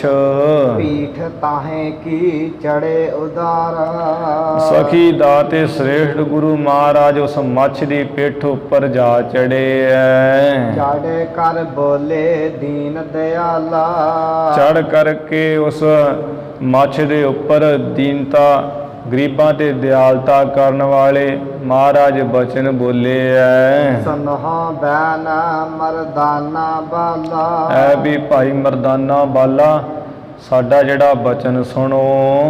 ਅਬ ਕਾ ਪਰ ਹਮ ਗਮਨੇ ਜਾਹੀ, ਆ ਜਿਹੜਾ ਹੁਣ ਅਸੀਂ ਚੱਲੇ ਜਾ ਰਹੇ ਜਿਸ ਤੇ ਚੜ ਕੇ ਵੀ ਅਬ ਕਾ ਪਰ ਹਮ ਆ ਜਿਸ ਉੱਪਰ ਅਸੀਂ ਹੁਣ ਚੜ ਕੇ ਚੱਲੇ ਜਾ ਰਹੇ ਹਾਂ। ਭੇਦ ਲਖਿਓ ਕੈਦੋਂ ਤੁਮ ਨਾਹੀ, ਤੁਸਾਂ ਨੇ ਭੇਦ ਜਾਣਿਆ, ਜਾਣ ਲਿਆ ਭੇਦ ਅਥਵਾ ਨਹੀਂ ਜਾਣਿਆ ਹੈ। ਮੈਂ ਤਬ ਕਹਿਓ ਨਾ ਹਮ ਕਛ ਜਾਪੇ, ਉਸ ਵੇਲੇ ਭਾਈ ਬਾਲਾ ਜੀ ਕਹਿ ਰਹੇ ਵੀ ਭਾਈ ਮਰਦਾਨਾ ਤੇ ਚੁੱਪ ਕੀਤੇ ਰਹੇ। ਮੈਂ ਬੋਲਿਆ ਕਿ ਮਹਾਰਾਜ ਅਸੀਂ ਕੀ ਜਾਣਦੇ ਹਾਂ, ਤੁਮਾਰੀ ਗਤ ਤੁਮ ਜਾਨਹ ਆਪੇ, ਤੁਹਾਡੀ ਜਿਹੜੀ ਗਤ ਮਿਤ ਹੈ ਅਵਸਥਾ ਹੈ ਉਹ ਤੁਸੀਂ ਆਪ ਹੀ ਜਾਣਦੇ ਹੋ। ਤੁਮਰੀ ਗਤ ਮੇ ਤੁਮ ਹੀ ਜਾਣੀ, ਨਾਨਕ ਦਾਸ ਸਦਾ ਕੁਰਬਾਨੀ। ਤੁਹਾਡੀ ਜਿਹੜੀ ਗਤ ਮਿਤ ਮਰਿਆਦਾ ਮਹਾਰਾਜ ਤੁਸੀਂ ਜਾਣਦੇ ਹੋ, ਅਸੀਂ ਕੀ ਜਾਣਦੇ ਹਾਂ। ਹਮਾਰੀ ਅਲਪ ਬੁੱਧ ਕਿਆ ਜਾਣੇ, ਸਾਡੀ ਤੇ ਮਹਾਰਾਜ ਥੋੜੀ ਬੁੱਧੀ ਹੈ ਤੇ ਥੋੜੀ ਬੁੱਧੀ ਵਾਲੇ ਕੀ ਜਾਣ ਸਕਦੇ, ਅਸੀਂ ਤੇ ਅਗਿਆਨੀ ਹਾਂ। ਤੁਮ ਪਰਮੇਸ਼ਰ ਪੁਰਖ ਮਹਾਨੇ, ਤੁਸੀਂ ਪਰਮੇਸ਼ਰ ਤੇ ਮਹਾਨ ਪੁਰਖ ਹੋ। ਸੋ ਹਮ ਲਖਾਂ ਜੋ ਆਪ ਲਖਾਵੋ, ਜੋ ਤੁਸੀਂ ਸਾਨੂੰ ਦੋਵਾਂ ਨੂੰ ਜਣਾ ਦਿੰਦੇ ਹੋ ਉਹਨਾਂ ਕੁ ਅਸੀਂ ਜਾਣ ਲੈਨੇ ਹਾਂ। ਦੇਖਾਂ ਸੋ ਜੋ ਆਪ ਦਿਖਾਵੋ, ਜੋ ਆਪ ਸਾਨੂੰ ਦਿਖਾ ਦਿੰਦੇ ਹੋ ਵੀ ਉਹ ਸਾਹਮਣੇ ਕੀ ਹੈ, ਆਪ ਸਾਡੇ ਵਿੱਚ ਪ੍ਰਗਟ ਹੋ ਕੇ ਉਹੀ ਉਹ ਅਸੀਂ ਨੇਤਰਾਂ ਨਾਲ ਦੇਖ ਲੈਨੇ ਹਾਂ। ਗੁਰੂ ਭਲਾ ਇਹ ਮੱਛ ਮਹਾਨਾ, ਗੁਰੂ ਸਾਹਿਬ ਜੀ ਕਹਿਣ ਲੱਗੇ ਭਾਈ ਬਾਲਾ ਮਰਦਾਨਾ ਜਿਹਦੇ ਉੱਪਰ ਆਪਾਂ ਚੜੇ ਹੋਇਆ ਇਹ ਤੇ ਮੱਛ ਹੈ ਬੜਾ ਤਕੜਾ। ਕਿਤੇ ਕਾਲ ਕੇ ਕਰਤ ਪਿਆਨਾ, ਕਿੰਨੇ ਸਮੇਂ ਤੋਂ ਹੀ ਆਪਾਂ ਇਹਦੇ ਤੇ ਚੜ ਕਰਕੇ ਚੱਲਣਾ ਕਰ ਰਹੇ ਹਾਂ। ਆਗਾ ਕਿਤੀ ਦੂਰ ਲੋ ਲਖੀਏ, ਅੱਗੇ ਵੀ ਇਹ ਕਿੰਨੀ ਦੂਰ ਤੱਕ ਹੀ ਜਾਣਿਆ ਜਾਂਦਾ। ਮਾਛੇ ਦਾ ਸਰੀਰ ਬਹੁਤ ਤਕੜਾ ਹੈ। ਚਲਹੁ ਭਲੀ ਬਿਦ ਸੋ ਇਹ ਪਿਖੀਏ, ਆ ਚੱਲੋ ਚੰਗੀ ਤਰ੍ਹਾਂ ਹੀ ਆਪਾਂ ਜਾ ਕੇ ਇਹਦੇ ਅੰਤ ਤੱਕ ਵੇਖੀਏ ਵੀ ਕਿੰਨਾ ਕੁ ਤਕੜਾ ਇਹ ਮੱਛ। ਜਾਏ ਸੀਸ ਪਰ ਕੀਨਾ ਡੇਰਾ, ਐਵੇਂ ਚੱਲਦਿਆਂ ਚੱਲਦਿਆਂ ਗੁਰੂ ਸਾਹਿਬ ਜੀ ਉਹ ਮੱਛ ਦਾ ਜਿਹੜਾ ਸੀਸ ਸਿਰ ਜਿਹਾ ਉਹਦੇ ਉੱਪਰ ਜਾ ਡੇਰਾ ਕੀਤਾ, ਆਸਣ ਲਾਉਣਾ ਕੀਤਾ ਹੈ। ਤਬ ਮਰਦਾਨੇ ਮੁਖ ਤਿਹ ਹੇਰਾ, ਤਦੋਂ ਭਾਈ ਮਰਦਾਨੇ ਨੇ ਇੱਧਰ ਉੱਧਰ ਜਾ ਵੇਖਿਆ ਹੈ ਤੇ ਉਸ ਮੱਛ ਦਾ ਮੂੰਹ ਦੇਖਿਆ ਹੈ ਗਲਾ ਬੜਾ ਤਕੜਾ। ਸਰਿਓ ਦੀ ਸਤ ਵੱਡੋ ਆਕਾਰਾ। ਜਿਸ ਮੱਛ ਦਾ ਵੱਡੇ ਆਕਾਰ ਵਾਲਾ ਮੂੰਹ ਦਿਸਿਆ ਹੈ, ਫੈਲਿਆ ਹੋਇਆ ਚਾਰੇ ਪਾਸੇ, ਬਹੁਤ ਤਕੜਾ ਹੈ ਉਹਦਾ ਮੂੰਹ, ਜਿਹੜਾ ਹੁਣ 35 ਕੋਹ ਤੱਕ ਲੰਮਾ ਹੈ ਉਹਦਾ ਜਿਹੜਾ ਮੂੰਹ ਵੀ ਕਿੰਨਾ ਤਕੜਾ ਹੋਵੇਗਾ। ਦੀਰਘ ਲੋਚਨ ਕੇ ਵਿਸਤਾਰਾ। ਬੜੇ ਤਕੜੇ ਜਿਹੜੇ ਦੇ ਨੇਤਰ ਹੈ ਫੈਲੇ ਹੋਏ, ਬਹੁਤ ਵੱਡੀਆਂ ਵੱਡੀਆਂ ਅੱਖਾਂ ਹਨ ਜਿਹੜੀਆਂ ਐ ਫੈਲੀਆਂ ਹੋਈਆਂ ਹਨ। ਦੋਹਰਾ ਪੈ ਕਰ ਔਰ ਬਿਸਮਾਦਿਓ। ਕਈ ਕਹਿੰਦੇ ਵੀ ਇਹ ਤੇ ਨਿਰਾ ਝੂਠ ਹੈ, ਪਰ ਸਮੁੰਦਰ ਦੇ ਵਿੱਚ ਐਨੇ ਨੇ ਤਕੜੇ ਜੀਵ ਹੈ ਕੋਈ ਹਿਸਾਬ ਨਹੀਂ। ਡਿਸਕਵਰੀ 'ਤੇ ਦਿਖਾਏ ਜਾਂਦੇ ਹੈ ਅੱਜ ਵੀ ਬੜੇ ਬੜੇ ਤਕੜੇ ਜੀਵ ਸਮੁੰਦਰ ਵਿੱਚ, ਜਿਹੜੇ ਕੋਈ ਜਿਨ੍ਹਾਂ ਦਾ ਲੇਖਾ ਜੋਖਾ ਕੋਈ ਨਹੀਂ ਹੈ। ਬਹੁਤ ਬਹੁਤ ਵੱਡੇ ਸੱਪ ਹੈ, ਕਿੰਨੇ ਕਿੰਨੇ ਮੀਟਰਾਂ ਦੇ, ਜਿਹੜੇ ਸਾਡੇ ਕਹਿਣ ਕਥਨ ਤੋਂ ਪਰੇ ਹੈ, ਵੇਖਣ ਤੋਂ ਪਰੇ ਹੈ। ਤੇ ਫਿਰ ਕੋਈ ਸਮੁੰਦਰ ਵਿੱਚ ਜੀਵ ਹੋਣਾ ਤਕੜਾ, ਉਹ ਤੇ ਹੋਣਾ ਹੀ ਹੋਣਾ ਹੈ। ਇਹ ਹੋਣਾ ਉਹ ਜਿਹੜੇ ਜਨਕ ਰਾਜੇ ਦੇ ਬਚਨਾਂ ਨਾਲ ਹੋਇਆ ਸੀ, ਇਹਦਾ ਸ਼ਰਾਪ ਕਰਕੇ, ਤੇ ਉਹਦੇ ਕਰਕੇ ਦੀ ਇੰਨੀ ਤਕੜੀ ਦੇਹ ਹੋਈ ਹੈ ਤੇ ਆਪਣੀ ਜੂਨ ਭੁਗਤ ਰਿਹਾ ਸੀ। ਤ੍ਰੇਤੇ ਯੁੱਗ ਦਾ ਹੀ, ਤ੍ਰੇਤੇ ਵਿੱਚ ਬਚਨ ਕੀਤਾ ਸੀ ਇਹਨੂੰ, ਤੇ ਉਦੋਂ ਦਾ ਹੀ ਇਹ ਸਮੁੰਦਰ ਵਿੱਚ ਹੈ, ਜਿਹਦੇ ਕਰਕੇ ਹੁਣ ਇਹਦੀ ਦੇਹ ਬੜੀ ਤਕੜੀ ਹੋਈ ਹੈ। ਹੁਣ ਮਹਾਰਾਜ ਦਾ ਆਧਾਰ ਕਰਨ ਵਾਸਤੇ ਆਏ ਹੈ। ਭੈ ਕਰ ਔਰ ਬਿਸਮਾਦਿਓ। ਜਦੋਂ ਭਾਈ ਮਰਦਾਨੇ ਨੇ ਉਹ ਵੇਖਿਆ ਵੀ ਬੜੀਆਂ ਬੜੀਆਂ ਤਕੜੀਆਂ ਅੱਖਾਂ ਹੈ ਤੇ ਬਹੁਤ ਵੱਡੇ ਆਕਾਰ ਵਾਲਾ ਦਾ ਮੂੰਹ ਹੈ, ਇਹਦਾ ਆਪਣਾ ਸਰੀਰ ਵੀ ਹੈ, ਕੋਈ ਲੇਖਾ ਜੋਖਾ ਨਹੀਂ ਹੈ, ਪੈ ਕਰਕੇ ਹਿਰਦੇ 'ਚ ਆਸ਼ਚਰਜ ਹੋ ਗਏ ਹੈ ਭਾਈ ਮਰਦਾਨਾ। ਅਸਬਿਦ ਬਚਨ ਅਲਾਏ। ਇਸ ਤਰ੍ਹਾਂ ਦਾ ਬਚਨ ਕਹਿਣ ਲੱਗੇ, ਸ੍ਰੀ ਗੁਰ ਤੁਮਾਰੀ ਕੁਦਰਤਾਂ। ਇਹ ਸ੍ਰੀ ਗੁਰੂ ਨਾਨਕ ਦੇਵ ਮਹਾਰਾਜ, ਜਿਹੜੀਆਂ ਤੁਹਾਡੀਆਂ ਕੁਦਰਤਾਂ, ਤਾਕਤਾਂ, ਸ਼ਕਤੀਆਂ ਹਨ, ਤੁਮਾਹੀ ਕੋ ਬਨ ਆਏ। ਇਹ ਤੇ ਤੁਹਾਨੂੰ ਹੀ ਬਣ ਆਉਂਦੀਆਂ ਮਹਾਰਾਜ ਸ਼ਕਤੀਆਂ। ਸਾਨੂੰ ਕੀ ਹੈ, ਸਾਡੇ ਕੋਲ ਤਾਂ ਕੁਝ ਨਹੀਂ, ਤੇ ਨਕੰਮੇ ਨਕਾਰੇ ਆ, ਕੋਈ ਸ਼ਕਤੀ ਨਹੀਂ ਹੈ ਸਾਡੇ ਵਿੱਚ। ਚੌਪਈ ਜਾਮਨ ਬਸੇ ਭਾਈ ਪੁਨ ਭੋਰਾ। ਰਾਤ ਸਤਿਗੁਰੂ ਜੀ ਨਾਲ ਭਾਈ ਬਾਲਾ ਮਰਦਾਨਾ ਮੱਛ ਦੇ ਉੱਪਰ ਹੀ ਵਸੇ ਹੈ, ਟਿਕੇ ਹੈ। ਜਦੋਂ ਸਵੇਰ ਹੋਈ ਹੈ, ਮੱਛ ਦੇਹ ਛੁੱਟ ਪਲਟੀ ਔਰਾ। ਉਹ ਮੱਛ ਦੀ ਦੇਹ ਜਿਹੜੀ ਹੈ ਪਲਟ ਗਈ ਹੈ, ਮੱਛ ਦੀ ਦੇਹ ਤੋਂ ਛੁੱਟ ਗਿਆ ਹੈ ਤੇ ਹੋਰ ਹੀ ਰੂਪ 'ਚ ਪਲਟੀ ਹੈ, ਦੇਵਤੇ ਰੂਪ ਵਿੱਚ ਹੋ ਗਿਆ ਹੈ। ਉਸਤਤ ਕਹਿਤ ਕਰੀ ਪਦ ਬੰਦਨ। ਕਿਉਂਕਿ ਸਤਿਗੁਰੂ ਜੀ ਦੇ ਚਰਨ ਛੋਏ ਸੀ, ਚਰਨ ਪਰਸਣੇ ਕਰਕੇ ਉਹਦੀ ਦੇਹ ਪਲਟ ਗਈ ਮੱਛ ਤੋਂ, ਤੇ ਉਹ ਦੇਵਤੇ ਰੂਪ ਹੋ ਗਿਆ, ਹੋਰ ਹੀ ਸਰੀਰ ਉਹਦਾ ਹੋ ਗਿਆ ਸੋਹਣਾ ਕੰਚਨ ਦੇ। ਤੇ ਗੁਰੂ ਮਹਾਰਾਜ ਦੇ ਚਰਨਾਂ 'ਤੇ ਨਮਸਕਾਰਾਂ ਕਰਦਾ ਤੇ ਉਸਤਤ ਕਹਿਣ ਲੱਗਾ, ਚਿਦਾਨੰਦ ਤਨ ਦੰਦ ਨਕੰਦਨ। ਮਹਾਰਾਜ ਤੁਸੀਂ ਤੇ ਚੇਤਨ ਸਰੂਪ, ਆਨੰਦ ਸਰੂਪ, ਸਰੀਰ ਦੇ ਜਿਹੜੇ ਦੁੰਦ ਦੁੱਖ ਕੱਟਣ ਵਾਲੇ, ਨਾਸ ਕਰਨ ਵਾਲੇ ਹੋ, ਸਰੀਰ ਦੇ ਜਿਹੜੇ ਉਪੱਦਰ ਨਾਸ ਕਰਨ ਵਾਲੇ, ਕੱਟਣ ਵਾਲੇ ਹੋ। ਸ੍ਰੀ ਪਰਮਾਤਮਾ ਦੇਵਨ ਦੇਵੰ। ਤੁਸੀਂ ਦੇ ਸ੍ਰੀ ਪਰਮਾਤਮਾ ਹੋ, ਦੇਵਤਿਆਂ ਦੇ ਦੇਵਤੇ, ਮਹਾਨ ਪ੍ਰਕਾਸ਼ ਰੂਪ ਹੋ। ਲੱਖ ਨਾ ਸਕਹਿ ਕੋ ਰਾਵਰ ਭੇਵੰ। ਆਪ ਜੀ ਦਾ ਜਿਹੜਾ ਭੇਦ ਹੈ ਉਹ ਆਪ ਹੀ ਤੁਸੀਂ ਜਾਣਦੇ ਹੋ, ਕੋਈ ਇਹ ਮਨੁੱਖ ਨਹੀਂ ਜਾਣ ਸਕਦਾ। ਤਿਹ ਬਿਲੋਕ ਬੇਦੀ ਕੁਲ ਦੀਪਾ। ਉਸ ਨੂੰ ਆ ਮੱਛ ਦੀ ਦੇਹ ਤੋਂ ਪਲਟ ਕੇ ਦੇਵਤੇ ਦੇਹ ਵਿੱਚ ਹੁੰਦਿਆਂ ਦੇਖ ਕੇ, ਜੋ ਬੇਦੀਆਂ ਦੀ ਕੁਲ ਦੇ ਤੁਜਾ ਰੂਪ ਗੁਰੂ ਨਾਨਕ ਸਾਹਿਬ ਹਨ। ਬੋਲੇ ਬਚਨ ਬੂਝਨੇ ਹੇਤਾ।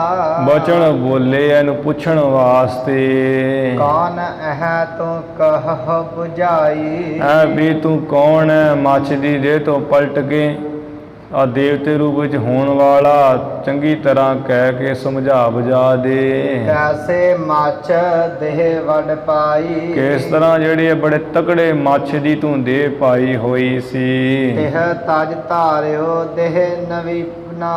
ਨਵੀਨਾ, ਉਸ ਨੂੰ ਛੱਡ ਕਰਕੇ ਤੇ ਨਵਾਂ ਹੀ ਜਿਹੜੀ ਦੇਹ ਧਾਰਨ ਕਰ ਲਈ ਇਹ ਦੇਵਤਾ ਰੂਪ ਹੋ ਗਿਆ ਹੈ। ਪਟ ਭੂਖਨ ਸੁਠ ਪਹਿਰ ਪਰਬੀਨਾ।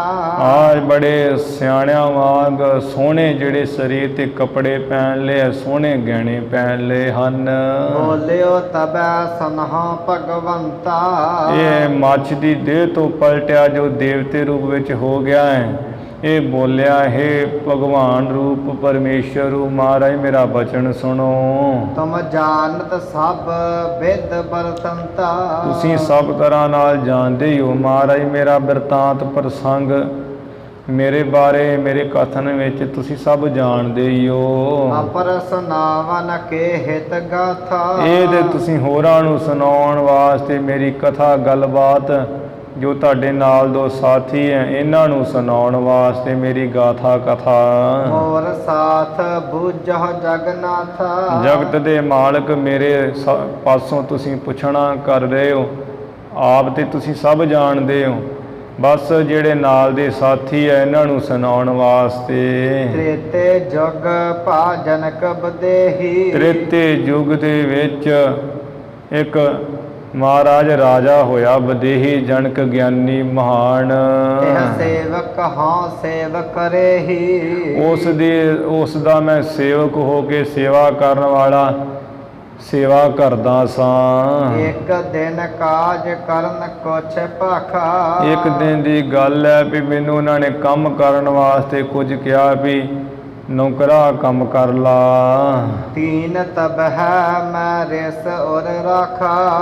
ਉਸ ਵੇਲੇ ਮੈਂ ਉਹ ਕੰਮ ਤੇ ਕਰ ਹੀ ਲਿਆ ਚਲੋ, ਪਰ ਹਿਰਦੇ ਵਿੱਚ ਬੜਾ ਗੁੱਸਾ ਜਿਹਾ ਰੱਖਿਆ ਵੀ ਆ ਕਿੰਨੇ ਵੇਲੇ ਬੈਠੇ ਆ, ਜਦੋਂ ਹੀ ਕੰਮ ਹੁੰਦਾ ਹੈ ਰਾਜਾ ਮੈਨੂੰ ਹੀ ਕੰਮ ਕਹਿੰਦਾ ਹੈ। ਜਨਕ ਜਾਨ ਮਨ ਬਚਨ ਬਖਾਨਾ।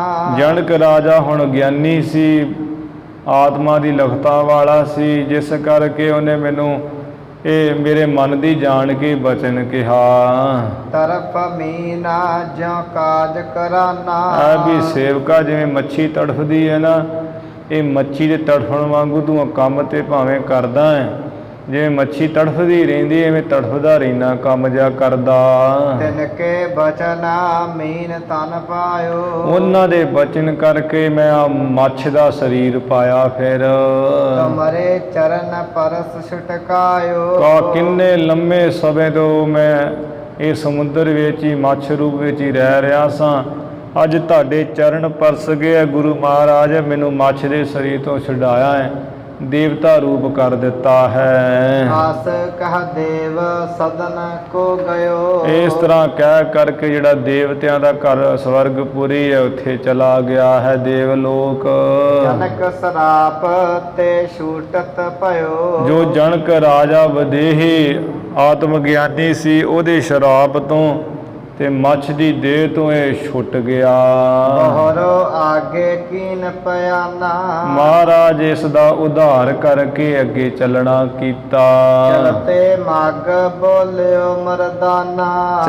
ਚਲਦਿਆਂ ਰਸਤੇ ਵਿੱਚ ਭਾਈ ਮਰਦਾਨਾ ਬੋਲਿਆ ਮਹਾਰਾਜ ਜੀ ਨੂੰ, ਸ੍ਰੀ ਪ੍ਰਭ ਬਖਸ਼ਹੁ ਖਤਾ ਹਮਾਰੀ। ਇਹ ਪ੍ਰਭੂ ਰੂਪ ਗੁਰੂ ਨਾਨਕ ਸਾਹਿਬ ਮਹਾਰਾਜ ਜੀ ਮੇਰੀ ਜਿਹੜੀ ਭੁੱਲ ਗਲਤੀ ਹੈ ਉਹ ਬਖਸ਼ੋ ਜੀ। ਮੈਂ ਨਹ ਮਹਿਮਾ ਲਖੀ ਤੁਮਾਰੀ। ਵੇਖ ਲੋ ਮੈਂ ਤੁਹਾਡੇ ਨਾਲ ਹੀ ਰਹਿਣਾ, ਕਿੰਨਾ ਅਣਜਾਣ ਆ, ਤੁਹਾਡੀ ਜਿਹੜੀ ਮਹਿਮਾ ਉਹ ਜਾਣੀ ਨਹੀਂ ਗਈ ਅੱਜ ਤੱਕ ਮੇਰੇ ਕੋਲ। ਸਨਮੁਖ ਬਚਨ ਕਹਿਤ ਨਿਤ ਰਹਤਾ।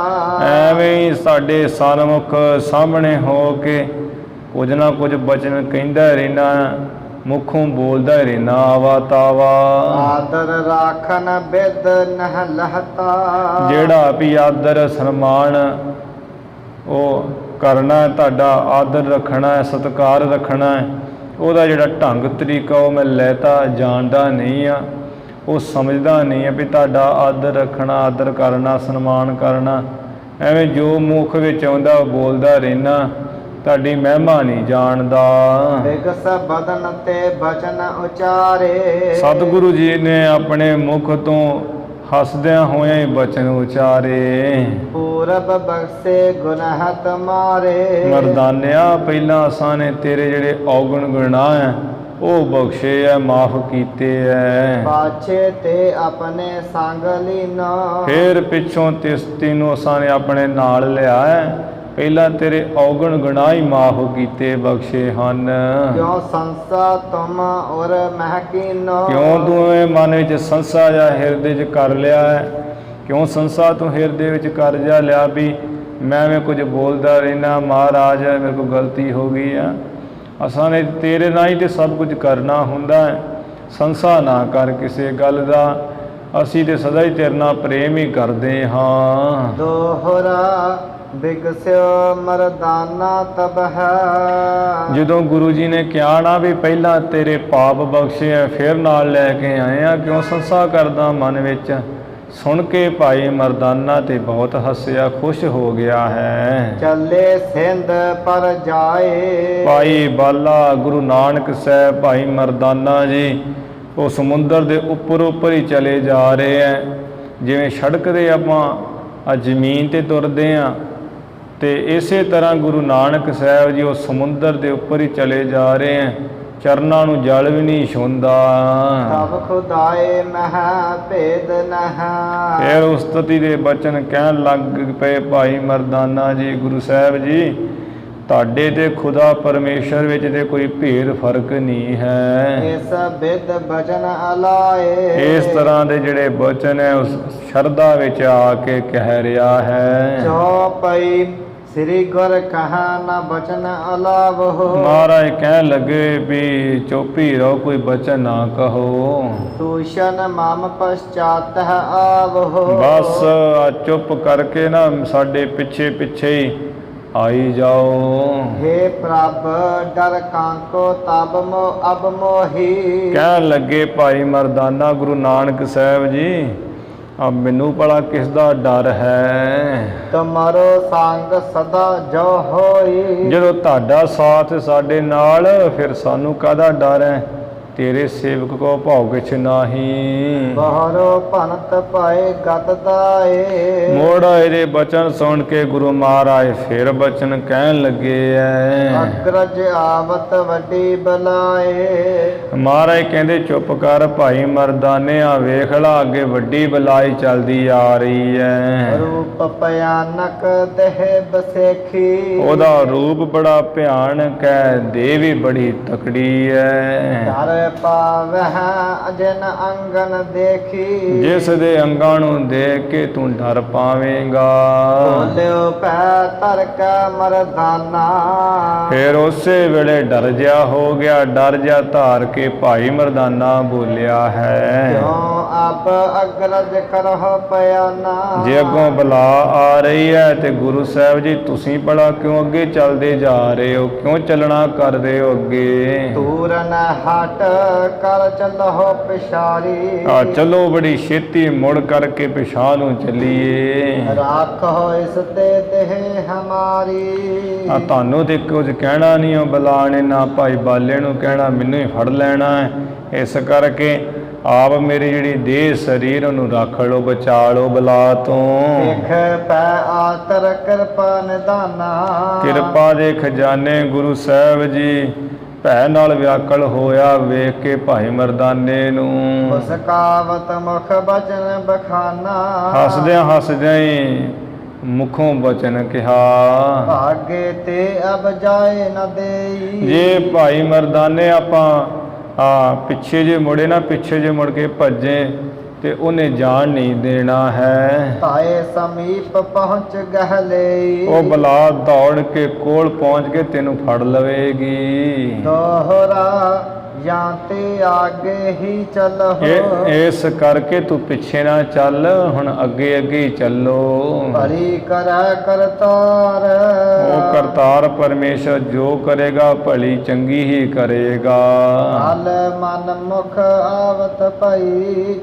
कल सन्मुख आवत पई। उधर जो नारद भगत है ओदी जो पत्नी है कले फसाद जिन्हों आप सीधा कह देने, ओदी घर जो नारद भगत जी हैं उन्हां दी घर वाली है कले। वो कले जिहड़ी सामने आ रही सी। जाहे बेख बिकरार। जिस दा भेख रूप जा उत्ते धारण किया होया लिबास बड़ा भयानक डरावना सी।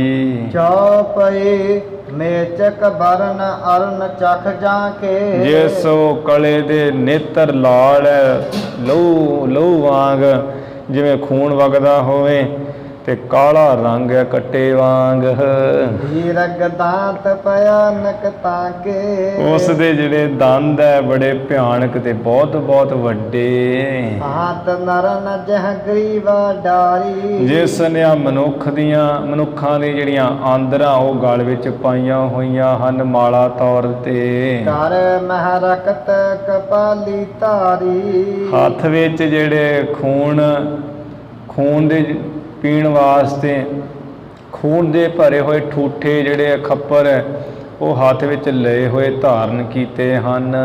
ਲੋਹਿਤ ਬਾਲ ਛਟੇ ਜੈਸ ਪੀਠਾ ਜਿਸ ਨੇ ਆ ਲੋਹੇ ਵਰਗੇ ਵਾਲ ਭੂਰੇ ਜੇ ਪਿਛਾਂਹ ਸੁੱਟੇ ਹੋਏ ਝਾਟਾ ਜਿਹਾ ਖਿਲਾਰਿਆ ਹੋਇਆ ਹੈ। ਕੰਪਾਵਤ ਸੁਰ ਅਸਰ ਹੈ ਡੀਠਾ ਜਿਸ ਕਲੇ ਦਾ ਰੂਪ ਇਹੋ ਜਿਹਾ ਦੇਖ ਕੇ ਦੇਵਤੇ ਵੀ ਕੰਬਦੇ ਹੈ ਤੇ ਦੈਂਤ ਵੀ ਡਰਦੇ ਹਨ। ਬਦਨ ਪਸਾਰੇ ਸਨਮੁਖ ਆਈ ਆਪਣਾ ਮੂੰਹ ਜਿਹਾ ਬੜਾ ਖੋਲ ਕੇ ਚੰਗੀ ਤਰ੍ਹਾਂ ਚੌੜਾ ਜਿਹਾ ਕਰਕੇ ਸਾਹਮਣੇ ਆ ਰਹੀ ਹੈ ਮਹਾਰਾਜ ਦੇ। ਜਬ ਹੈ ਬਿਲੋਕੀ ਸ਼੍ਰੀ ਜਗ ਸਾਈ ਸ੍ਰੀ ਗੁਰੂ ਨਾਨਕ ਸਾਹਿਬ ਮਹਾਰਾਜ ਜੋ ਜਗਤ ਦੇ ਮਾਲਕ ਹੈ, ਜਦੋਂ ਹੀ ਤੱਕਿਆ ਵੀ ਆ ਦੌੜੀ ਮੂੰਹ ਖੋਲੀ ਆ ਰਹੀ ਹੈ ਕਲੇ। ਇੱਕ ਡੰਡਾ ਪੁਨ ਜਲ ਮਹਿ ਦੇਖਾ ਇੱਕ ਡੰਡਾ ਸਮੁੰਦਰ ਦੇ ਜਲ ਦੇ ਉੱਪਰ ਹੀ ਤਰਦਾ ਹੋਇਆ ਦੇਖਿਆ। ਸਮੁੰਦਰ ਵਿੱਚ ਡੰਡਾ ਕਿੱਥੋਂ ਆਉਣਾ, ਪਰ ਗੁਰੂ ਨਾਨਕ ਸਾਹਿਬ ਮਹਾਰਾਜ ਨੇ ਉਹ ਪ੍ਰਗਟ ਹੀ ਕਰ ਦਿੱਤਾ। ਇੱਕ ਡੰਡਾ ਦੇਖਿਆ, ਜਹਲੀਨੋ ਨਿਜ ਹੱਥ ਵਿਸੇਖਾ ਆਪਣੇ ਹੱਥ ਵਿੱਚ ਜੋ ਬੜਾ ਤਕੜਾ ਡੰਡਾ ਉਹ ਲੈ ਲਿਆ ਹੈ। ਤੁਰਨ ਦੌੜੀ ਜਬ ਟਿਗ ਆਈ ਤੂਰਨ ਦੌੜੀ, ਇਹ ਬੜੀ ਛੇਤੀ ਦੌੜੀ ਹੈ ਕਲੇ, ਤੇ ਜਦੋਂ ਕੋਲ ਆਈ ਹੈ ਸੋ ਡੰਡਾ ਮੁਖ ਦੀਨ ਚਲਾਈ ਗੁਰੂ ਸਾਹਿਬ ਨੇ ਉਹ ਡੰਡਾ ਬੜੀ ਜ਼ੋਰ ਦੇ ਨਾਲ ਇਹਦੇ ਮੁਖ ਵਿੱਚ ਚਲਾ ਦਿੱਤਾ ਹੈ। ਬਲ ਕਰ ਗਹਨ ਲੱਗੀ ਨਿਜ ਹੱਥਾ ਇਹ ਆਪਣੇ ਹੱਥ ਦੇ ਨਾਲ ਬਲ ਜਿਹਾ ਕਰਕੇ ਉਹ ਡੰਡੇ ਨੂੰ ਫੜਨ ਲੱਗੀ ਹੈ। ਅੱਛ ਨਾ ਚਲਿਓ ਬਸ ਤਿਹ ਕੇ ਸਾਥਾ ਇਸ ਦਾ ਉਹ ਡੰਡੇ ਨਾਲ ਕੁਝ ਜਿਹੜਾ ਵਸ ਨਹੀਂ ਚੱਲਿਆ, ਜੋ ਗੁਰੂ ਜੀ ਨੇ ਡੰਡਾ ਮਾਰਿਆ ਇਹਦੇ ਸੰਗ ਵਿੱਚ ਹੀ ਜਾ ਅੜਿਆ ਹੈ। ਜਬ ਕਾ ਅੰਤਰ ਦੁਖਤ ਪੁਕਾਰੀ ਜਦੋਂ ਇਹਦੇ ਸੰਗ ਦੇ ਵਿੱਚ ਅੰਦਰ ਚਲਾ ਗਿਆ ਹੈ ਡੰਡਾ, ਦੁਖੀ ਹੋ ਕੇ ਬਹੁਤ ਪੁਕਾਰੀ ਹੈ, ਚੀਕਾਂ ਜਿਹੀਆਂ ਮਾਰਨ ਲੱਗੀ ਹੈ। ਪੀੜਤ ਹੋਇਆ ਲੋਚਨ ਅੰਸ ਡਾਰੀ ਬੜੀ ਪੀੜਾ ਹੋ ਰਹੀ ਹੈ, ਅੱਖਾਂ ਤੋਂ ਅਥਰੂ ਜੇ ਸੁੱਟਦੀ ਹੈ ਬਹੁਤ। ਦੋਹਰਾ ਪੁਨ ਨਾਰਦ ਮੁਨ ਬੇਨ ਕਰ ਫਿਰ ਜੋ ਭਗਤ ਨਾਰਦ ਜੀ ਹੈ, ਮਹਾਨ ਮੁਨੀ ਹੈ, ਆਪਣੇ ਹੱਥਾਂ ਵਿੱਚ ਬੀਣਾ ਜੀ ਲੈ ਕਰਕੇ ਪ੍ਰੇਮ ਭਗਤ ਮਾਲੀਨਾ ਜੋ ਨਾਰਦ ਭਗਤ ਹਰ ਵੇਲੇ ਹਰ ਸਮੇਂ ਪਰਮੇਸ਼ਰ ਦੀ ਪ੍ਰੇਮਾ ਭਗਤੀ ਵਿੱਚ ਹੀ ਲੀਨ ਹੋ ਰਿਹਾ ਹੈ। ਆਵਤ ਗੁਣ ਕਰਤਾਰ ਕੇ ਵਾਹਿਗੁਰੂ ਪਰਮੇਸ਼ਰ ਦੇ ਗੁਣ ਗਾਉਂਦਾ ਹੋਇਆ ਆਨ ਦਰਸ ਗੁਰ ਕੀਨਾ ਗੁਰੂ ਨਾਨਕ ਦੇ ਮਹਾਰਾਜ ਦੇ ਆਦਰਸ਼ਨ ਕੀਤੇ ਨਾਰਦ ਮੁਨੀ ਜੀ ਨੇ। ਚੌਪਈ ਦੋਹੇ ਦੇਸ਼ ਬੰਦਹਾ ਸੀਸ ਨਿਵਾਈ ਦੋਵੇਂ ਤਰਫਾਂ ਤੋਂ ਹੀ ਜਿਹੜੇ ਸੀਸ ਨਵਾਏ ਹੈ। ਗੁਰੂ ਨਾਨਕ ਸਾਹਿਬ ਜੀ ਤੇ ਜਾਣ ਕੇ ਵੀ ਨਾਰਦ ਭਗਤ ਜੀ ਆ ਗਏ ਹੈ, ਤੇ ਜੇ ਤੇ ਸਾਡੀ ਭਗਤੀ ਕਰਦੇ ਰਹਿੰਦੇ, ਹਰ ਵਕਤ ਸਾਡਾ ਭਗਤ ਹੈ। ਮਹਾਰਾਜ ਨੇ ਭਗਤ ਜਾਣ ਕੇ ਸੀਸ ਨਵਾਇਆ ਹੈ। ਨਾਰਦ ਭਗਤ ਜੀ ਨੇ ਇਹ ਵੇਖਿਆ ਵੀ ਤੇ ਪਰਮੇਸ਼ਰ ਰੂਪ ਹੈ, ਗੁਰੂ ਨਾਨਕ ਸਾਹਿਬ ਪਰਮੇਸ਼ਰ ਹੀ ਆਪ ਆਇਆ ਹੋਇਆ ਹੈ। ਇਹਨਾਂ ਵੀ ਅੱਗੋਂ ਮੱਥਾ ਟੇਕਿਆ, ਨਮਸਕਾਰ ਕੀਤੀ ਹੈ। ਦੋਹਾਂ ਤਰਫਾਂ ਤੋਂ ਹੀ ਸਤਿਕਾਰ ਨਾਲ ਸੀਸ ਨਵਾਏ ਹਨ। ਕਹਿ ਕਰ ਕਲ ਕੋ ਦੀਨ ਛਟਾਈ ਤੇ ਕਹਿ ਕਰਕੇ ਮਹਾਰਾਜ ਦੀ ਜਿਹੜੀ ਮੇਰੀ ਪਤਨੀ ਹੈ ਨਾ ਕਲੇ, ਇਹਦਾ ਤੇ ਇਹੋ ਜਿਹਾ ਹੀ ਸੁਭਾਅ ਹੈ, ਇਹੋ ਜਿਹਾ ਇਹਦੇ ਲੱਛਣ ਹੀ ਹੈ ਵੀ ਇਹ ਕਲੇ ਪਾਉਂਦੀ ਹੈ, ਆ ਜੀਵਾਂ ਨੂੰ ਤੰਗ ਹੀ ਕਰਦੀ ਹੈ, ਇਹਨੂੰ ਆਪ ਬਖਸ਼ ਦਿਓ। ਕਹਿ ਕਰਕੇ ਕਲੇ ਨੂੰ ਛਡਵਾਇਆ ਹੈ। ਹਰ ਬਿਲੋਕਨ ਲੱਗਿਓ ਸਰੂਪਾ ਆਪਣ ਕਹਿ ਕਰਕੇ ਮਹਾਰਾਜ ਨੂੰ ਆਪਣੀ ਕਲੇ ਪਤਨੀ ਨੂੰ ਨੇ ਛਡਾ ਦਿੱਤਾ ਹੈ। ਮੁੜ ਸਤਿਗੁਰ ਜੀ ਦਾ ਜਿਹੜਾ ਸੋਹਣਾ ਸਰੂਪ ਉਹ ਵੇਖਣ ਲੱਗਿਆ ਹੈ। ਬਣੀ ਸੋ ਸ਼ਬ ਜਨ ਸੁਦਾ ਅਨੂਪਾ। ਜਿਸ ਸਤਿਗੁਰ ਜੀ ਦੇ ਸਰੂਪ ਦੀ ਜਿਹੜੀ ਛਵੀ ਐਸੀ ਬਣ ਰਹੀ ਹੈ ਜਾਨੋ ਮਾਨੋ ਅੰਮ੍ਰਿਤ ਹੀ ਹੈ ਅਨੂਪਮ। ਪੀਯਤ ਨਾ ਤ੍ਰਿਪਤਾ ਲੋਚਨ ਡੋਨੇ। ਨੇਤਰਾ ਰੂਪੀ ਡੋਨਿਆਂ ਦੇ ਨਾਲ ਗੁਰੂ ਦੇ ਦਰਸ਼ਨਾ ਰੂਪ ਅੰਮ੍ਰਿਤ ਨੂੰ ਪੀਣਾ ਕਰ ਰਿਹਾ, ਰੱਜ ਨਹੀਂ ਰਿਹਾ। ਵਰਨਨ ਲੱਗਾ ਸੋ ਜਸ ਬਚ ਲੋਨੇ। ਫਿਰ ਜਿਹੜੇ ਇਸ ਗੁਰੂ ਜੀ ਦਾ ਸ੍ਰੇਸ਼ਟ ਜਸ ਹੈ ਉਹਨੂੰ ਸੋਹਣਿਆਂ ਬਚਨਾਂ ਨਾਲ ਵਰਣਨ ਕਰਨ ਲੱਗਾ। ਸੋਹਣੇ ਬਚਨਾਂ ਨਾਲ ਹੀ ਗੁਰੂ ਜੀ ਦੀ ਸ੍ਰੇਸ਼ਟ ਜਸ ਦਾ ਉਸਤਤ ਕਰਨ ਲੱਗਾ ਹੈ। ਆਦ ਦਵਾਦਸ਼ ਵਾਕ ਬਖਾਨੇ। ਸਤਿਗੁਰੂ ਮਹਾਰਾਜ ਤੁਸੀਂ ਤੇ ਆਦਿ ਰੂਪ ਹੈ, ਯੁੱਗਾਂ ਦੇ ਸਭ ਤੋਂ ਪਹਿਲਾਂ ਹੋ, ਤੇ ਆਪ ਜੀ ਨੇ ਜਿਹੜਾ ਦੁਆਦਸ਼ 12 ਵਾਕ ਵੇਦਾਂ ਦੇ ਉਹ ਕਥਨ ਕੀਤੇ ਕਹੇ ਹੈ। 4 ਵਾਕ ਸਨ ਵੇਦਾਂ ਦੇ, 4 ਵਾਕ ਜਿਹੜੇ ਮਹਾਵਾਕ ਮੁਖ ਉਹਨਾਂ ਦੇ ਗਾਂ 12 ਵਾਕ ਹੋਏ। ਉਹ 4 ਵਾਕ ਜਿਹੜੇ ਸ਼ਾਮ ਵੇਦ ਦਾ ਤਤਵਮਸੀ, ਰਿਗ ਵੇਦ ਦਾ ਪ੍ਰਗਿਆਨਮਾਨੰਦ ਬ੍ਰਹਮ, ਯਜੁਰ ਵੇਦ ਦਾ ਅਹੰ ਬ੍ਰਹਮਾਸਮੀ, ਅਥਰਵਣ ਵੇਦ ਦਾ ਮਹਾਵਾਕ ਅਯਮ ਆਤਮਾ ਬ੍ਰਹਮ। ਇਹ ਜਿਹੜੇ 4 ਮਹਾਵਾਕ ਸਨ ਉਹਨਾਂ ਤੋਂ ਹੀ ਮਹਾਰਾਜ ਆਪ ਜੀ ਨੇ ਜਿਹੜੇ 12 ਵਾਕ ਕਹੇ। ਬ੍ਰਹਮਾ ਪ੍ਰਤੀ ਸਰੂਪ ਪਛਾਨੇ। ਬ੍ਰਹਮਾ ਦੇ ਪ੍ਰਤੀ ਕਹੇ ਵੀ ਉਹ ਪਹਿਲਾਂ ਆਪਣਾ ਇਹਨਾਂ ਵਾਕਾਂ ਦੇ ਰਾਹੀਂ ਆਪਣਾ ਸਵੈ ਸਰੂਪ ਪਛਾਣੇ। ਤਿੰਨ ਤੇ ਬੇਦ ਪੁਨ ਬੇਦ ਉਚਾਰੇ। ਫਿਰ ਉਹਨਾਂ 12 ਵਾਕਾਂ ਤੋਂ ਹੀ ਬ੍ਰਹਮਾ ਨੇ ਜਿਹੜੇ 4 ਵੇਦ ਉਚਾਰਨ ਕੀਤੇ। ਸਤ ਜੁਗ ਧਰਮ ਕੀਨ ਪ੍ਰਤਪਾਰੇ। ਸਤਿਯੁਗ ਜੋ ਹੈ ਉਸ ਵਿੱਚ ਧਰਮ ਨੂੰ ਆਪ ਨੇ ਪ੍ਰਤਪਾਲਣਾ ਕੀਤਾ, ਉਹਦੀ ਪ੍ਰਤਪਾਲਣਾ ਕੀਤੀ। ਸਤਿਯੁਗ ਦੇ ਧਰਮ ਦੀ, ਸਤਿਯੁਗ ਵਿੱਚ ਧਰਮ ਨੂੰ ਕਾਇਮ ਕੀਤਾ। ਨਾਮ ਹੈ ਸੰਗ ਜੋਗ ਉਪਦੇਸ਼ਾ। ਤੇ ਉਪਦੇਸ਼ ਕੀਤਾ ਵੀ ਨਾਮ ਪਰਮੇਸ਼ਰ ਦਾ ਸਿਮਰਨਾ ਹੈ, ਉਹ ਨਾਮ ਦੇ ਨਾਲ ਨਾਲ ਹਠ ਯੋਗ ਕਰਨਾ, ਇਹ ਉਪਦੇਸ਼ ਦਿੱਤਾ। ਸਿਮਰਹਿ ਨਰ ਜੇ ਕਟੇ ਕਲੇਛਾ। ਜਿਹੜੇ ਨਰ ਸਤਿਯੁਗ ਵਿੱਚ ਸਿਮਰਦੇ ਰਹੇ ਹਠ ਯੋਗ ਦੇ ਨਾਲ ਪਰਮੇਸ਼ਰ ਦਾ ਨਾਮ, ਉਹਨਾਂ ਦੇ ਤੁਸਾਂ ਨੇ ਸਾਰੇ ਕਲੇਸ਼ ਕੱਟੇ। 5 ਪ੍ਰਕਾਰ ਦੇ ਅਭਿਨਿਵੇਸ਼, ਅਵਿਦਿਆ, ਅਸਮਤਾ, ਰਾਗ ਦਵੈਸ਼, ਹੋਰ ਵੀ ਜਿਹੜੇ ਜੰਮਣ ਮਨ ਰੂਪੀ ਕਲੇਸ਼ ਕੱਟੇ। ਬਾਹਰ ਨਰਨ ਕੀ ਅਲਪ ਮਨੀਖਾ।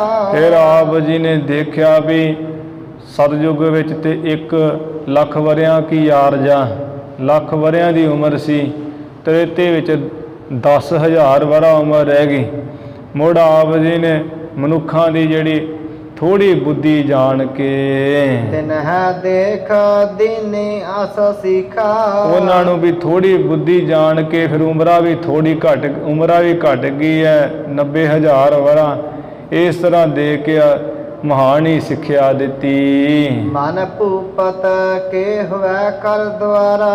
ਜੋ ਮਨੂ ਰਾਜਾ ਹੈ ਉਹ ਮਨੂ ਰਾਜੇ ਦੇ ਦੁਆਰਾ ਹੋ ਕਰਕੇ ਸ਼ਬ ਸਿਮਰਤ ਕੋ ਕੀਨ ਉਚਾਰਾ। ਜਿਹੜੀ ਚੰਗੀ ਮਨੁ ਸਿਮਰਤੀ ਹੈ ਉਹ ਮਨੁ ਰਾਜੇ ਦੇ ਦੁਆਰਾ ਆਪਣੇ ਉਚਾਰਨ ਕੀਤੀ, ਬਣਾਈ, ਰਚੀ। ਸਿਮਰਨ ਨਾਮ ਯੱਗ ਕੋ ਕਰਨਾ। ਤੇ ਕਹਿ ਦਿੱਤਾ ਵੀ ਜੋ ਪਰਮੇਸ਼ਰ ਦਾ ਨਾਮ ਹੈ ਸਿਮਰਨ ਕਰਨਾ ਹੈ ਨਾਮ ਦਾ, ਉਹ ਨਾਮ ਦੇ ਨਾਲ ਨਾਲ ਹੀ ਯੱਗ ਨੂੰ ਕਰਨਾ ਹੈ। ਕਿਉਂਕਿ ਦੁਆਪਰ ਜਿਹੜਾ ਤ੍ਰੇਤੇ ਦੇ ਵਿੱਚ ਲੋਕਾਂ ਕੋ ਮਾਇਆ ਬਹੁਤ ਸੀ। ਤ੍ਰੇਤੇ ਯੁਗ ਮਹਨੇਕੇ ਧਰਮਾ। ਤ੍ਰੇਤੇ ਯੁਗ ਦੇ ਵਿੱਚ ਇਸ ਤਰ੍ਹਾਂ ਨਾਲ ਆਪਣੇ ਚੰਗੀ ਤਰ੍ਹਾਂ ਧਰਮ ਦੀ ਪ੍ਰਤਪਾਲਣਾ ਕੀਤੀ, ਕਾਇਮ ਰੱਖਣਾ ਕੀਤਾ, ਧਰਮ ਨੂੰ ਫੈਲਾਇਆ ਤ੍ਰੇਤੇ ਦੇ ਵਿੱਚ। ਆਹੀ ਕਰ ਬਹੁ ਕੀ ਗਤ ਕੀਨੀ। ਉਸ ਵਾਹਿਗੁਰੂ ਦੇ ਨਾਮ ਦਾ ਸਿਮਰਨ ਕਰਕੇ ਨਾਲ ਯੱਗ ਕਰਕੇ ਬਹੁਤ ਪੁਰਸ਼ਾਂ ਦੀ ਆਪ ਜੀ ਨੇ ਕਲਿਆਣ ਕੀਤੀ ਤ੍ਰੇਤੇ ਵਿੱਚ। ਧਰਮ ਰੀਤ ਪ੍ਰਤਪਾਰ ਪਰਬਿਨੀ। ਜਿਹੜੀ ਧਰਮ हे ਗੁਰੂ ਸਾਹਿਬ ਜੀ ਆਪ ਜੀ ਨੇ ਧਰਮ ਦੀ ਜਿਹੜੀ ਰੀਤੀ ਮਰਿਆਦਾ ਉਹਦੀ ਪ੍ਰਤਪਾਲਣਾ ਕੀਤੀ, ਬਹੁਤ ਫੈਲਾਉਣਾ ਕੀਤਾ।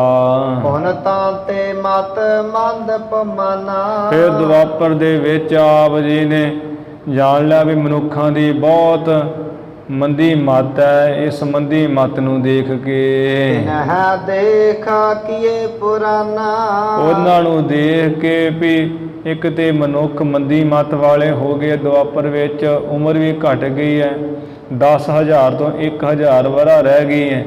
ਤੇ ਆਪ ਜੀ ਨੇ ਇਹ ਕੁਝ ਦੇਖ ਕੇ ਜਿਹੜੇ ਪੁਰਾਣ 18 ਉਹਨਾਂ ਦੀ ਰਚਨਾ ਕਰ ਦਿੱਤੀ, ਵਾਰਤਕ ਰੂਪ ਵਿੱਚ ਪੁਰਾਣ ਲਿਖ ਦਿੱਤੇ। ਵਿਆਸ ਰੂਪ ਹੈ ਸੁਗਮ ਬਖਾਨੇ, ਵਿਆਸ ਰੂਪ ਹੋ ਕੇ ਬੜੇ ਸੌਖੇ ਢੰਗ ਨਾਲ ਉਹ ਵਾਰਤਕ ਰੂਪ ਵਿੱਚ 18 ਪੁਰਾਣ ਜਿਹੜੇ ਕਹਿ ਦਿੱਤੇ, ਲਿਖ ਦਿੱਤੇ। ਨਾਮ ਭਜਨ ਪੂਜਾ ਸੋ ਦ੍ਰਿੜਾਨੇ, ਤੇ ਨਾਮ ਵਾਹਿਗੁਰੂ ਦਾ ਭਜਨ ਕਰਨਾ, ਨਾਮ ਸਿਮਰਨਾ, ਭਜਨ ਸਿਮਰਨ ਕਰਨਾ ਨਾਮ ਦਾ, ਨਾਲ ਜਿਹੜੀ ਪੂਜਾ ਕਰਨੀ 16 ਪ੍ਰਕਾਰ ਦੀ, ਇਹ ਪੱਕਿਆਂ ਕਰ ਦਿੱਤੀ। ਇਵ ਦੁਆਪਰ ਮਹਕੀਨ ਉਧਾਰਾ, ਇਵੇਂ ਦੁਆਪਰ ਦੇ ਵਿੱਚ ਜਦੋਂ 1000 ਵਰ੍ਹੇ ਦੀ ਉਮਰ ਹੋ ਗਈ ਸੀ, ਨਾਮ ਸਿਮਰਨ ਬਖਸ਼ ਕੇ ਨਾਲ ਪੂਜਾ ਜਿਹੜੀ ਹੈ 16 ਪ੍ਰਕਾਰ ਦੀ ਕਰਨੀ, ਉਹ ਬਖਸ਼ ਕੇ ਅਨੇਕਾਂ ਜੀਵਾਂ ਦਾ ਉਧਾਰ ਕੀਤਾ, ਦੁਆਪਰ ਦੇ ਜੀਵਾਂ ਦਾ। ਜਗਤ ਧਰਮ ਨੀਕੇ ਪ੍ਰਤਪਾਰਾ, ਸੰਸਾਰ ਵਿੱਚ ਧਰਮ ਨੂੰ ਚੰਗੀ ਤਰ੍ਹਾਂ ਪ੍ਰਤਪਾਲਿਆ, ਉਹਦੀ ਪ੍ਰਤਪਾਲਣਾ ਕੀਤੀ, ਧਰਮ ਨੂੰ ਫੈਲਾਇਆ, ਕਾਇਮ ਕੀਤਾ। ਅਬ ਕਲ ਕਾਲ ਮਨੀ ਖਾਹੀਨੇ, ਮਹਾਰਾਜ ਹੁਣ ਕਲਯੁਗ ਦੇ ਸਮੇਂ ਵਿੱਚ ਤੇ ਜਿਹੜੇ ਹੈ ਸਾਰੇ ਜੀਵ ਬੁੱਧੀ ਤੋਂ ਹੀਣੇ ਹੀ ਹੈ, ਅਕਲਮਤ ਨਹੀਂ ਹੈ ਬਹੁਤੀ ਲੋਕਾਂ ਨੂੰ। ਲੰਪਟ ਵਿਸ਼ੇ ਪਮਾਨ ਮਲੀਨੇ, ਬਸ ਸਾਰੇ ਮਨੁੱਖ ਵਿਸ਼ਿਆਂ ਕਰਕੇ ਮੈਲੇ ਹੋਏ ਹੈ, ਵਿਸ਼ਿਆਂ ਵਿਕਾਰਾਂ ਵਿੱਚ ਹੀ ਲੰਪਟ ਰਹਿੰਦੇ ਹੈ ਰਾਤ ਦਿਨ ਹਰ ਸਮੇਂ। ਨਕੇ ਹਿਤ ਕਰਕੇ ਸੁਠ ਬਾਣੀ, ਉਹਨਾਂ ਦੇ ਵਾਸਤੇ ਆਪ ਜੀ ਨੇ ਜਿਹੜੀ ਸੁੰਦਰ ਬਾਣੀ ਹੈ ਉਸ ਨੂੰ ਉਚਾਰਨ ਕਰਕੇ। ਏਕ ਨਾਮ ਉਪਦੇਸ਼ ਪ੍ਰਾਨੀ, ਇਹ ਪ੍ਰਾਣੀਓ ਜਿਹੜਾ ਇੱਕ ਨਾਮ ਪਰਮੇਸ਼ਰ ਦਾ ਬਸ ਉਹਦਾ ਹੀ ਉਪਦੇਸ਼ ਆਪ ਜੀ ਨੇ ਕੀਤਾ ਹੈ, ਉਹਦਾ ਹੀ ਕਰਦੇ ਹੋ ਵੀ ਇੱਕ ਨਾਮ ਹੀ ਜਪਣਾ ਹੈ। ਕਲਯੁਗ ਦੇ ਵਿੱਚ ਇੱਕ ਤੇ ਉਮਰ 100 ਸਾਲ ਵਰਾ ਕਿਸੇ ਕਿਸੇ ਦੀ ਉਹ ਵੀ ਹੁੰਦੀ ਹੈ, ਨਹੀਂ ਤੇ ਹੁੰਦੀ ਨਹੀਂ ਬਹੁਤਿਆਂ ਦੀ। ਇੱਕ ਤੇ ਉਮਰ ਘਟ ਗਈ ਹੈ, ਸਮਾਂ ਥੋੜ੍ਹਾ ਹੈ ਤੇ ਜਗ ਕੋਈ ਕਰ ਨਹੀਂ ਸਕਦਾ, ਨਾ ਕੋਈ ਹਠ ਯੋਗ ਹੀ ਕਰ ਸਕਦਾ, ਨਾ ਕੋਈ ਪੂਜਾ ਹੀ ਨਹੀਂ ਕਰ ਸਕਦਾ। ਪ੍ਰਾਣੀਆਂ ਨੂੰ ਇੱਕ ਪਰਮੇਸ਼ਰ ਦੇ ਨਾਮ ਦਾ ਉਪਦੇਸ਼ ਕੀਤਾ। ਸਿਮਰਹਿ ਸਦਾ ਮਿਲੇ ਸਤ ਸੰਗਾ, ਤੇ ਜਿਹੜਾ ਸਤਸੰਗ ਵਿੱਚ ਮਿਲੇ ਮਨੁੱਖ ਤੇ ਹਰ ਹਰ ਵਾਹਿਗੁਰੂ ਵਾਹਿਗੁਰੂ ਨਾਮ ਨੂੰ ਸਿਮਰੇ। ਕਰਹੁ ਬਹੁਤ ਮਨ ਜਨ ਪ੍ਰਮ ਭੰਗਾ, ਆਪ ਜੀ ਨੇ ਬਹੁਤ ਮਨੁੱਖਾਂ ਦਾ ਜਿਹੜਾ ਭਰਮ ਭੁਲੇਖਾ ਉਹ ਦੂਰ ਕਰ ਦਿੱਤਾ ਹੈ ਤੇ ਕਰ ਰਹੇ ਹੋ ਤੇ ਕਰੋਗੇ। ਜਗ ਸਾਗਰ ਤੇ ਲਿਹੋ ਉਬਾਰੀ, ਆਪ ਜੀ ਨੇ ਸੰਸਾਰ ਦੇ ਉੱਪਰ ਜਿਹੜੇ ਸਾਰ ਸਮੁੰਦਰ ਹੈ ਇਹਦੇ ਵਿੱਚ ਜੀਵਾਂ ਨੂੰ ਆਪ ਨੇ ਬਚਾਉਣਾ ਕਰਨਾ, ਵਿਚਾਰੇ ਹੋ ਜੀ। ਮਾਨਹਿ ਨਰ ਜੇ ਰਜਾਏ ਤੁਮਾਰੀ, ਜਿਹੜੇ ਮਨੁੱਖ ਆਪ ਜੀ ਦੀ ਸਤਿਗੁਰੂ ਜੀ ਆਗਿਆ ਮੰਨਣਗੇ ਇਸ ਕਲਯੁਗ ਭਿਆਨਕ ਸਮੇਂ ਦੇ ਵਿੱਚ। ਜਬ ਜਬ ਦੇਖੋ ਧਰਮ ਮਿਲ ਗਿਲਾਨਾ, ਜਦੋਂ ਜਦੋਂ ਵੀ ਆਪ ਜੀ ਨੇ ਦੇਖਿਆ ਵੀ ਲੋਕ ਧਰਮ ਨੂੰ ਗਿਲਾਨੀ ਕਰਨ ਲੱਗ ਪਏ, ਨਫ਼ਰਤ ਕਰਨ ਲੱਗ ਪਏ ਹੈ, ਮੰਦਰ ਮਸੀਤਾਂ ਗੁਰਦੁਆਰੇ ਬੇਅਦਬੀਆਂ ਕਰਨ ਲੱਗ ਪਏ ਆ, ਢਾਉਣ ਲੱਗ ਪਏ ਹਨ। ਤਬ ਤਬ ਧਰ ਅਵਤਾਰ ਮਹਾਨਾ, ਤਦੋਂ ਹੀ ਆਪ ਮਹਾਨ ਹੀ ਅਵਤਾਰ ਧਾਰਨ ਕਰਦੇ ਹੋ ਜੀ। ਉਦੋਂ ਹੀ ਆਪ ਅਵਤਾਰ ਲੈਂਦੇ ਹੋ। ਆਪ ਕਰਹੁ ਤਾਕੀ ਪ੍ਰਤਪਾਰਾ, ਆਪ ਜੀਵਾਂ ਦੀ ਜਿਹੜੀ ਪ੍ਰਤਪਾਲਣਾ ਕਰਦੇ ਹੋ ਅਵਤਾਰ ਧਾਰਨ ਕਰਕੇ। ਸਭ ਮਿਰਜਾਦ ਰਖੋ ਸੁਖ ਸਾਰਾ, ਸਾਰੇ ਸੁੱਖਾਂ ਨੂੰ ਹੀ ਦੇਣ ਵਾਲੇ ਆਪ ਸਭ ਮਰਿਆਦਾ ਰੱਖਦੇ ਹੋ। ਵੈ ਪ੍ਰਸੰਨ ਨਾਰਦ ਮਨ ਤਾਈ, ਮਹਾਰਾਜ ਨਾਰਦ ਦੇ ਤਾਂ ਹੀ ਪ੍ਰਸੰਨ ਹੋ ਕੇ ਜਦੋਂ ਬੜੀ ਸਿਫਤ ਕੀਤੀ ਹੈ। ਬੋਲੇ ਮ੍ਰਿਦਲ ਗ੍ਰਾਕ ਸੋ ਸਗ ਗੁਸਾਈ, ਜੋ ਧਰਤੀ ਦੇ ਮਾਲਕ ਹੈ ਗੁਰੂ ਨਾਨਕ ਸਾਹਿਬ ਜੀ ਬੜੇ ਕੋਮਲ ਹੀ ਬਚਨ ਬੋਲੇ ਹੈ ਜਦੋਂ ਨਾਰਦ ਮੁਨੀ ਜੀ ਨੇ ਸਤਿਗੁਰੂ ਮਹਾਰਾਜ ਦੀ ਸਿਫਤ ਕੀਤੀ ਹੈ ਵੀ ਸੱਚੇ ਪਾਤਸ਼ਾਹ ਜੀ ਤੁਸਾਂ ਨਹੀਂ ਆ ਸਾਰੇ ਯੁੱਗਾਂ ਦੇ ਵਿੱਚ ਇਹ ਪ੍ਰਤਪਾਲਣਾ ਕੀਤੀ ਹੈ ਸਭ ਧਰਮਾਂ ਦੀ। ਹਰ ਵੇਲੇ ਸਤਿਯੁਗ ਵਿੱਚ ਵੀ ਆਪ ਜੀ ਨੇ ਹਠ ਯੋਗ ਬਖਸ਼ਿਆ ਨਾਲ ਸਿਮਰਨ, ਤ੍ਰੇਤੇ ਵਿੱਚ ਹੀ ਆਪ ਜੀ ਨੇ ਸਿਮਰਨ ਬਖਸ਼ਿਆ। ਸਿਮਰਨ ਦੇ ਨਾਲ ਹੀ ਯੱਗ ਬਖਸ਼ ਦਿੱਤਾ ਵੀ ਯੱਗ ਵੀ ਕਰਨਾ ਹੈ। ਅਤੇ ਦੁਆਪਰ ਦੇ ਵਿੱਚ ਆਪ ਜੀ ਨੇ ਜਿਹੜਾ 16 ਪ੍ਰਕਾਰ ਦੀ ਪੂਜਾ ਅਤੇ ਨਾਮ ਬਖਸ਼ਿਆ। ਇਹ ਸਭ ਕੁਝ ਬਖਸ਼ ਕੇ ਇਹ ਕਿਹਾ ਵੀ ਨਾਲ ਨਾਮ ਜ਼ਰੂਰ ਜਪਣਾ ਹੈ। ਉਹ ਜਿਵੇਂ ਸਤਿਗੁਰੂ ਜੀ ਆਪ ਨੇ ਨਾਮ ਦੀ ਮਹਾਨਤਾ ਹਰ ਯੁੱਗਾਂ ਵਿੱਚ ਹੀ ਰੱਖੀ ਹੈ। ਉਹ ਨਾਮ ਦਾ ਸਦਕਾ ਅਨੇਕਾਂ ਜੀਵਾਂ ਦਾ ਸਤਿਯੁਗ ਵਿੱਚ, ਅਨੇਕਾਂ ਜੀਵਾਂ ਦੇ ਤ੍ਰੇਤੇ ਵਿੱਚ, ਅਨੇਕਾਂ ਜੀਵਾਂ ਦੇ ਦੁਆਪਰ ਵਿੱਚ ਆਪ ਜੀ ਨੇ ਉਧਾਰ ਕੀਤਾ। ਅਤੇ ਆਪ ਹੁਣ ਕਲਯੁਗ ਦੇ ਵਿੱਚ ਵੀ ਕਲਯੁਗ ਦੇ ਜੀਵਾਂ ਦੀ ਬੁੱਧੀ ਬੜੀ ਥੋੜ੍ਹੀ ਹੈ। ਇਹ ਹਠ ਯੋਗ ਨਹੀਂ ਕਰ ਸਕਦੇ, ਜਗ ਨਹੀਂ ਕਰ ਸਕਦੇ, ਪੈਸਾ ਵੀ ਨਹੀਂ ਇੰਨਾ ਹੈ, ਫਿਰ ਇਹ ਪੂਜਾ ਨਹੀਂ ਕਰ ਸਕਦੇ ਹੈ, ਇਹਨੇ ਸ਼ਰਧਾ ਵਾਲੇ ਨੇ। ਸੋ ਖਾਲਾ ਢੰਗ ਤਰੀਕਾ ਕਰ ਨਾਮ ਬਖਸ਼ ਦਿੱਤਾ ਵੀ ਨਾਮ ਜਪੋ ਸਾਰੇ। ਇਹ ਨਾਮ ਦੇ ਨਾਲ ਹੀ ਛੁਟਕਾਰਾ ਹੈ। ਉਹ ਨਾਮ ਦੇ ਰਾਹੀਂ ਆਪ ਜੀ ਨੇ ਅਨੇਕਾਂ ਜੀਵਾਂ ਦਾ ਤੁਸੀਂ ਉਧਾਰ ਕਰ ਰਹੇ ਹੋ। ਅਤੇ ਸਤਿਗੁਰੂ ਜੀ ਆਪ ਸਮੇਂ ਸਮੇਂ ਨਾਲ ਹੀ ਅਵਤਾਰ ਲੈਂਦੇ ਆਏ ਹੋ। ਜਦੋਂ ਵੀ ਪਾਪ ਵੱਧ ਗਿਆ, ਜਦੋਂ ਧਰਮ ਨਾਲ ਲੋਕ ਨਫ਼ਰਤ ਕਰਨੀ ਸ਼ੁਰੂ ਕਰ ਦਿੰਦੇ ਆ, ਆਪ ਅਵਤਾਰ ਧਾਰਨ ਕਰਦੇ ਹੋ। ਜਿਵੇਂ ਦਸਵੇਂ ਪਿਤਾ ਮਹਾਰਾਜ ਜੀ ਨੇ ਬਚਨ ਕੀਤੇ ਦਸਮ ਗ੍ਰੰਥ ਸਾਹਿਬ ਵਿੱਚ, ਜਬ ਜਬ ਅਰਿਸ਼ਟ ਹੋਤ ਸੰਸਾਰਾ, ਤਬ ਤਬ ਦੇਹ ਧਰਤ ਅਵਤਾਰਾਂ। ਜਦੋਂ ਜਦੋਂ ਇਹ ਹੋ ਜਾਂਦਾ ਨਾ ਸੰਸਾਰ ਉੱਪਰ ਵੈਰ ਵਿਰੋਧ, ਧਰਮ ਦੀ ਗਲਾਨੀ, ਨਫ਼ਰਤਾਂ, ਮੰਦਰ ਮਸੀਤਾਂ ਢਾਉਣੇ ਸ਼ੁਰੂ ਹੋ ਜਾਂਦੇ ਹੈ, ਧਰਮ ਦੀ ਗੱਲ ਨਹੀਂ ਕੋਈ ਕਰਦਾ ਹੈ, ਉਦੋਂ ਹੀ ਉਹ ਪਰਮੇਸ਼ਰ ਜਿਹੜਾ ਆਪਣਾ ਸਰੀਰ ਧਾਰ ਕੇ ਅਤੇ ਅਵਤਾਰ ਧਾਰਨ ਕਰਦਾ ਹੈ। ਫਿਰ ਦੁਸ਼ਟਾਂ ਦਾ ਨਾਸ, ਸੰਤਾਂ ਦਾ ਜਿਹੜਾ ਹੈ, ਸੰਤਾਂ ਨੂੰ ਉਬਾਰਦਾ ਹੈ। ਕ੍ਰਿਸ਼ਨ ਭਗਵਾਨ ਨੇ ਵੀ ਗੀਤਾ ਦੇ ਵਿੱਚ ਆਪਣੇ ਅਵਤਾਰ ਧਾਰਨ ਕਰਨ ਦਾ ਜਿਹੜਾ ਕਥਨ ਕੀਤਾ ਹੈ ਕਿ ਯਦਾ ਯਦਾ ਹੀ ਧਰਮਾਸਯ ਗਲਾਨੀਰ ਭਵਤੀ ਭਾਰਤ, ਅਭਿਉਤਥਾਨਮ ਅਧਰਮਸਯ ਤਦਾਤਮਾਨਮ ਸਿਰਜਾਮि ਹਮ, ਪਰਿਤਰਾਣਾय ਸਾਧੂਨਾं ਵਿਨਾਸ਼ਾय ਚ ਦੁਸ਼ਕ੍ਰਿਤਾਂ ਧਰਮ, ਸੰਸਥਾਪਨਾਰਥਾਏ ਸੰਭਵਾਮि ਜੁਗੇ ਜੁਗੇ।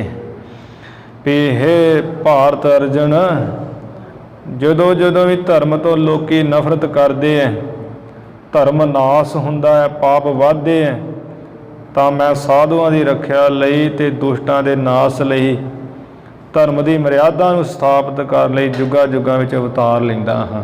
ਇਹ ਗੀਤਾ ਵਿੱਚ ਲਿਖਿਆ ਹੋਇਆ ਹੈ। ਪਰਮੇਸ਼ਰ ਆਪ ਅਵਤਾਰ ਧਾਰਨ ਕਰਦਾ ਹੈ।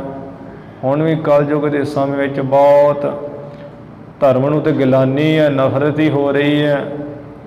ਕੋਈ ਗੁਰੂ ਗ੍ਰੰਥ ਸਾਹਿਬ ਦੀ ਬੇਅਦਬੀ ਕਰੀ ਜਾਂਦਾ ਹੈ, ਕੋਈ ਰੁਮਾਲਿਆਂ ਬਾਰੇ ਕਹੀ ਜਾਂਦਾ ਹੈ, ਕੋਈ ਪੱਖਿਆਂ ਏਸੀਆਂ ਬਾਰੇ ਬੋਲੀ ਜਾਂਦਾ ਵੀ ਇਹ ਨਹੀਂ ਲਾਉਣੇ ਚਾਹੀਦੇ। ਗੁਰੂ ਗ੍ਰੰਥ ਸਾਹਿਬ ਨੂੰ ਕਿਹੜੀ ਕੋਈ ਗਰਮੀ ਸਰਦੀ ਹੈ, ਇਹ ਕਰਮਾਲੇ ਦੀ ਲੋੜ ਹੈ।